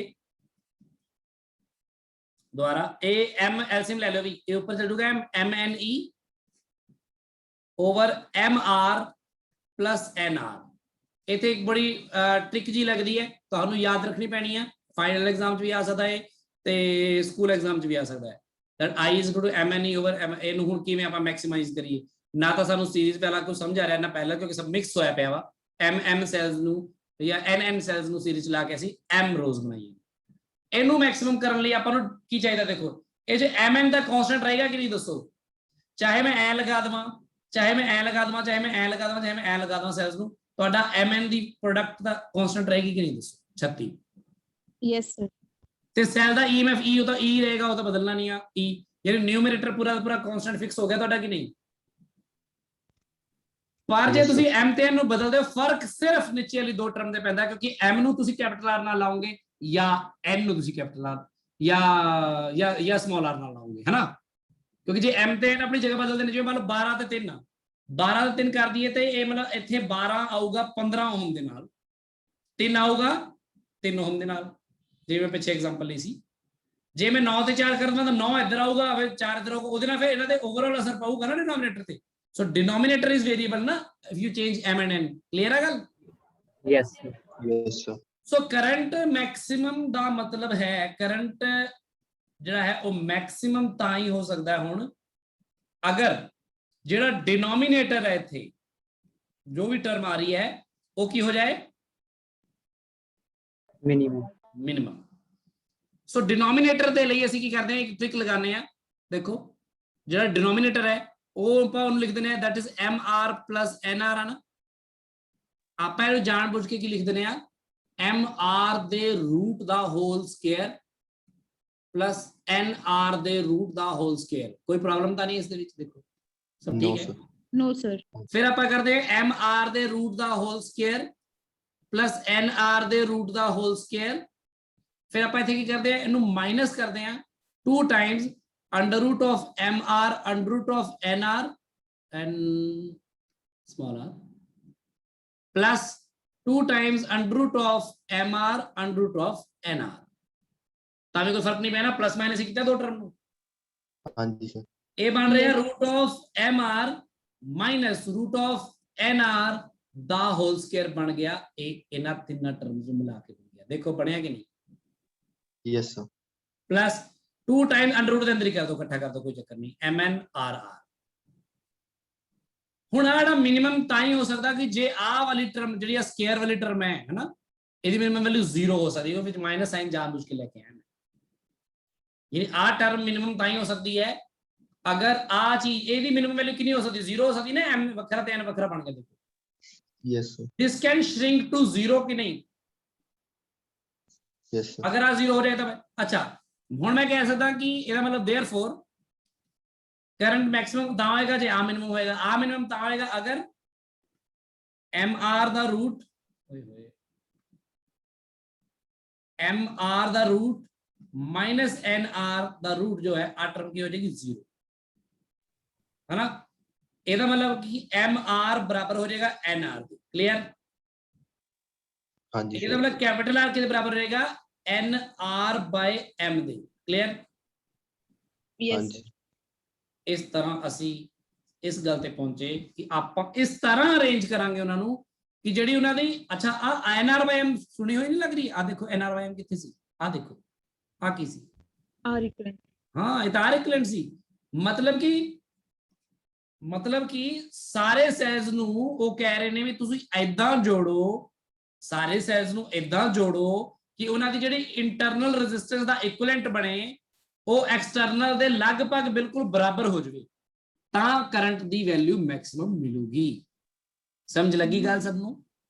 ਸਰ Yes, ਆ sir. ਜਿਹੜਾ ਹਾਂਜੀ ਸਰ ਇੱਕ ਤਾਂ ਡਿਨੋਮੀਨੇਟਰ 0 ਲਿਆਂਦਾ ਆਪਾਂ, ਜਿਹੜਾ ਹਾਂ ਅੰਡਰ ਰੂਟ m ਮਾਈਨਸ ਜਿਹੜਾ ਹੁਣ ਜਿਹੜਾ plus 2 under route m n r r ਇਹਦਾ ਕੀ ਹੋਏਗਾ? ਇਹ ਚ ਫਰਕ ਨਹੀਂ ਪੈਂਦਾ, ਆਰ ਤਾਂ ਸੇਮ ਹੀ ਰਹੇਗੀ, ਉਹ ਤਾਂ ਬਦਲੀ ਨਹੀਂ ਤੂੰ, ਉਹ ਤਾਂ ਸੇਮ ਸੈੱਲ ਨੇ, ਆ ਵੀ ਸੈੱਲ ਦੇ ਲਈ ਆਰ ਵੀ ਸੇਮ ਰਹੇਗਾ, ਇਹ ਤਾਂ ਬਦਲ ਨਹੀਂ ਸਕਦਾ ਤੂੰ। m ਤੇ n ਬਦਲ ਸਕਦਾ, ਹੁਣ ਜੇ m ਤੇ n ਨੂੰ ਬਦਲੇਗਾ ਇਹਨੂੰ ਬਦਲਣ ਨਾਲ ਫਰਕ ਪਊਗਾ? ਜੇ ਆ 4 ਤੇ 9 ਹੋਵੇ ਜਾਂ 12 ਜਾਂ 3 ਹੋਵੇ ਜਾਂ ਕੁਝ ਵੀ ਹੋਵੇ, ਇਹਦੇ ਨਾਲ ਫਰਕ ਹੀ ਨਹੀਂ ਪੈ ਰਿਹਾ ਨਾ। ਹਾਂਜੀ। ਫਰਕ ਸਿਰਫ ਇੱਥੇ ਕ੍ਰੀਏਟ ਹੋ ਰਿਹਾ, ਸਿਰਫ ਆ ਆਪਣੀ ਮੈਥਮੈਟੀਕਲ ਥੋੜੀ ਜੀ ਚਲਾਕੀ ਹੈ ਜਿਹਦੇ ਨਾਲ ਕਿ ਆਪਾਂ ਇਸ ਨਤੀਜੇ ਤੇ ਪਹੁੰਚ ਪਾਉਂਦੇ ਆ ਤੇ ਪ੍ਰੈਕਟੀਕਲੀ ਇਹ ਗੱਲ ਵੈਲਿਡ ਹੈ। ਸਮਝ ਲੱਗੀ ਗੱਲ? ਹਾਂਜੀ ਹੁਣ ਦੇਖ ਕਦੀ ਵੀ ਐ ਨਹੀਂ ਹੋ ਸਕੂਗਾ ਤੇਰੇ ਕੋਲ ਮੰਨ ਲਾ ਇੱਕ ਸਮਾਲ r ਦੀ ਵੈਲਿਊ ਤੇਰੇ ਕੋਲ ਦੇ ਦਿੱਤੀ ਹੈ, ਮੰਨ ਲਾ ਕੁਝ ਵੀ 1 ਓਮ ਦੇਤੀ ਤੇ r ਦੀ ਵੈਲਿਊ ਵੀ ਵੱਧ ਤੋਂ ਵੱਧ ਜ਼ਿਆਦਾ ਨਹੀਂ ਹੈਗੀ 8 ਓਮ ਦੇਤੀ ਯਾਨੀ ਕੰਪੇरेबल ਨੇ। ਉਸ ਤੋਂ ਬਾਅਦ ਤੈਨੂੰ ਸੈਲਸ ਦੇਤੇ, ਮੰਨ ਲਾ ਉਹਨਾਂ ਨੇ 19 ਸੈਲ ਦੇਤੇ, ਤੇਰੇ ਕੋਲ m ਤੇ n ਦੀ ਵੈਲਿਊ ਕਦੀ ਆ ਹੀ ਨਹੀਂ ਸਕਦੀ ਉਹ ਇੰਟੀਜਰ ਹੈ ਨਾ, ਇਸ ਹਿਸਾਬ ਨਾਲ ਤਾਂ ਨਹੀਂ ਆਊਗੀ ਨਾ। ਹਾਂਜੀ ਪਰ ਸਾਨੂੰ ਆ ਪਤਾ ਲੱਗ ਗਿਆ ਵੀ ਆਪਾਂ ਜਿਵੇਂ ਮਰਜ਼ੀ ਕਰਕੇ ਲਾ ਲਈਏ, ਲਾ ਲਓ ਏਦਾਂ ਲਾ ਲਿਓ ਬਸ ਕਿ ਜਦੋਂ ਉਹਦੀ r ਇਕੁਇਵਲੈਂਟ ਆਵੇ, ਸਮਾਲ r ਇਕੁਇਵਲੈਂਟ, ਉਹ ਐਕਸਟਰਨਲ ਰੈਜ਼ਿਸਟੈਂਸ ਦੇ ਬਰਾਬਰ ਹੋ ਜਾਊ। ਹੁਣ ਜੇ ਐਕਸਟਰਨਲ ਰੈਜ਼ਿਸਟੈਂਸ 8 ਦੀ ਬਜਾਏ 18 ਵਾਲੀ ਵਰਤਨ ਲੱਗ ਗਿਆ ਤੂੰ, ਮੈਂ ਕਹੂੰਗਾ ਵੀ ਕੰਬੀਨੇਸ਼ਨ ਵੀ ਬਦਲੋ ਯਾਰ, ਇਸ ਤਰ੍ਹਾਂ ਬਦਲੋ ਵੀ ਹੁਣ ਤੁਹਾਡੀ ਇੰਟਰਨਲ ਮਿਲਾ ਕੇ 18 ਬਣੇ ਲਗਭਗ, ਤਾਂ ਜਾ ਕੇ ਆਪਾਂ ਨੂੰ ਮੈਕਸਿਮਮ ਕਰੰਟ ਮਿਲੂਗਾ। ਫਿਰ ਤੁਸੀਂ ਕੈਪੀਟਲ ਆਰ ਲੈ ਕੇ ਨਹੀਂ ਮੈਂ ਹੁਣ ਤਾਂ 12 ਓਮ ਲਾਣੀ ਹੈ, ਮੈਂ ਕਹਾਂ ਹੁਣ ਹੋਰ ਬਦਲੋ, 6 ਤੇ 3 ਸੀਗਾ ਤਾਂ ਉਹਨੂੰ ਤੁਸੀਂ 3 ਤੇ 6 ਕਰੋ ਜਾਂ ਕੁਝ ਵੀ ਕਰੋ ਕਿ ਜਿਹਦੇ ਨਾਲ ਫਿਰ ਉਹਦੀ ਆਰ ਇਕੁਇਵਲੈਂਟ ਜਿਹੜੀ ਹੈ ਉਹ ਬਦਲ ਜਾਵੇ ਤੇ ਉਹ 12 ਹੋ ਜਾਵੇ। ਯਾਨੀ ਕਿ ਆਪਾਂ ਇਸ ਤਰ੍ਹਾਂ ਸੈੱਲ ਜੋੜਨੇ ਆ ਕਿ ਜਿਹੜਾ ਕੈਪੀਟਲ ਆਰ ਆ ਉਹ nr/m ਦੇ ਬਰਾਬਰ ਆ ਜਾਵੇ, ਸੋ ਦੈਟ ਕਿ ਆਪਾਂ ਇਹਨਾਂ ਨੂੰ ਐ ਲਗਾ ਸਕੀਏ। ਕਲੀਅਰ ਹੈ ਗੱਲ? ਇਹ ਪੂਰੀ ਤਰ੍ਹਾਂ ਬਰਾਬਰ ਕਦੀ ਵੀ ਨਹੀਂ ਆ ਪਾਏਗਾ। ਦੇਖੋ ਜ਼ਰੂਰੀ ਨਹੀਂ ਹੈਗਾ ਆਪਣੇ ਕੋਲ ਉਨੇ ਹੀ ਸੈਲਸ ਹੋਣ ਕਿ ਪੂਰੀ ਤਰ੍ਹਾਂ ਬਰਾਬਰ ਹੈ, ਕਈ ਵਾਰ ਆ ਵੀ ਸਕਦਾ ਹੈ ਪਰ ਮੋਸਟਲੀ ਨਹੀਂ ਆਏਗਾ। ਤਾਂ ਆਪਾਂ ਕੀ ਕਰਾਂਗੇ, ਉਹਦੇ ਨੇੜੇ ਆ ਜਾਵੇ, ਕਹਿੰਦੇ ਮਤਲਬ ਆ ਨੰਬਰ 0 ਨਾ ਹੋਵੇ ਪਰ 0 ਦੇ ਨੇੜੇ ਆ ਜਾਵੇ। ਕਲੀਅਰ? ਠੀਕ ਹੈ, ਸੋ ਹੁਣ ਲਿਖ ਲਓ, ਹੁਣ ਇਹ ਚ ਐਡ ਕਰ ਦਿੰਦੇ ਆਪਾਂ ਇੱਕ ਹੋਰ ਗੱਲ, ਇਹਦੇ ਵਿੱਚ ਪਤਾ ਨਹੀਂ ਕਿਹਦੇ ਵਿੱਚ ਕਿੱਥੇ ਲਿਖਿਆ ਸੀ, ਆ ਲਿਖਿਆ ਸੀ ਨਾ।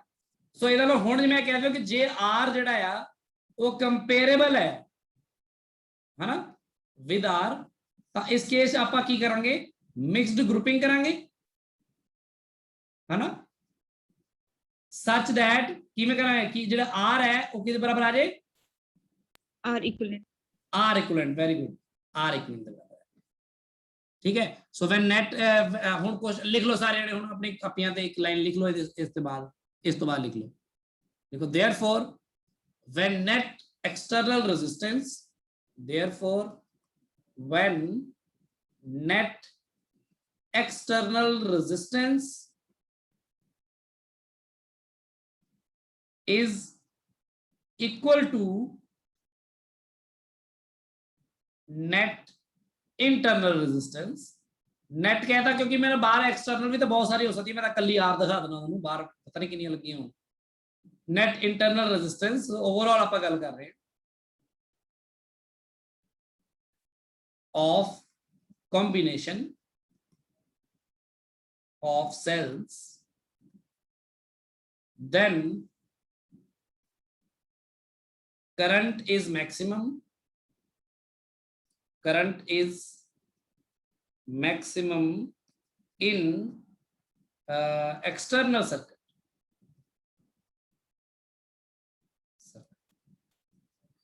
ठीक है जी गल, चलो आप एक वैसे करके देखते हैं। मान लो जी आर होवे बाहर एक्सटर्नल सर्किट लगानी है, वैसे एग्जांपल ले रहे हैं, कोई भी कुछ भी ले लो, 20 ओम्स ले लो, ते स्मॉल आर जी होवे वो होवे मान लो तुहाडी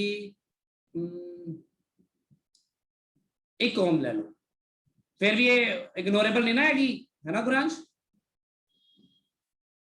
बहुत सारे सेल्स होण तां इग्नोर नहीं ना कर सकते 1 ओम। हाँ जी सर, हाँ तो कंपेरेबल ही कवांगे ਇਹਨੂੰ ਆਪਾਂ। ਤੇ ਆਪਣੇ ਕੋਲ ਸੈਲਸ ਜਿਹੜੇ ਨੇ ਮੰਨ ਲਓ ਜਸਟ ਐਗਜ਼ਾਮਪਲ ਲੈ ਲਓ, ਸੈਲ ਹੈਗੇ ਨੇ ਮੰਨ ਲਓ 24 ਸੈਲਸ ਨੇ, ਜਸਟ ਐਗਜ਼ਾਮਪਲ ਲੈ ਲਓ, ਠੀਕ ਹੈ। ਤਾਂ ਹੁਣ ਆਪਾਂ ਬਸ ਆ ਦੇਖਣਾ ਚਾਹੁੰਦੇ ਆ ਕਿ ਆਪਾਂ ਕਿਵੇਂ ਇਹਨਾਂ ਨੂੰ ਅਟੈਚ ਕਰੀਏ। ਤੇ ਮੈਂ ਕੀ ਕਹੂੰਗਾ, ਮੈਂ r ਨੂੰ ਇੱਕ ਪਾਸੇ ਰੱਖਤਾ, r ਕਿੰਨਾ 20, ਤੇ ਇੱਥੇ ਆਪਾਂ ਰੱਖਦੇ nr/m ਨੂੰ, ਠੀਕ ਹੈ,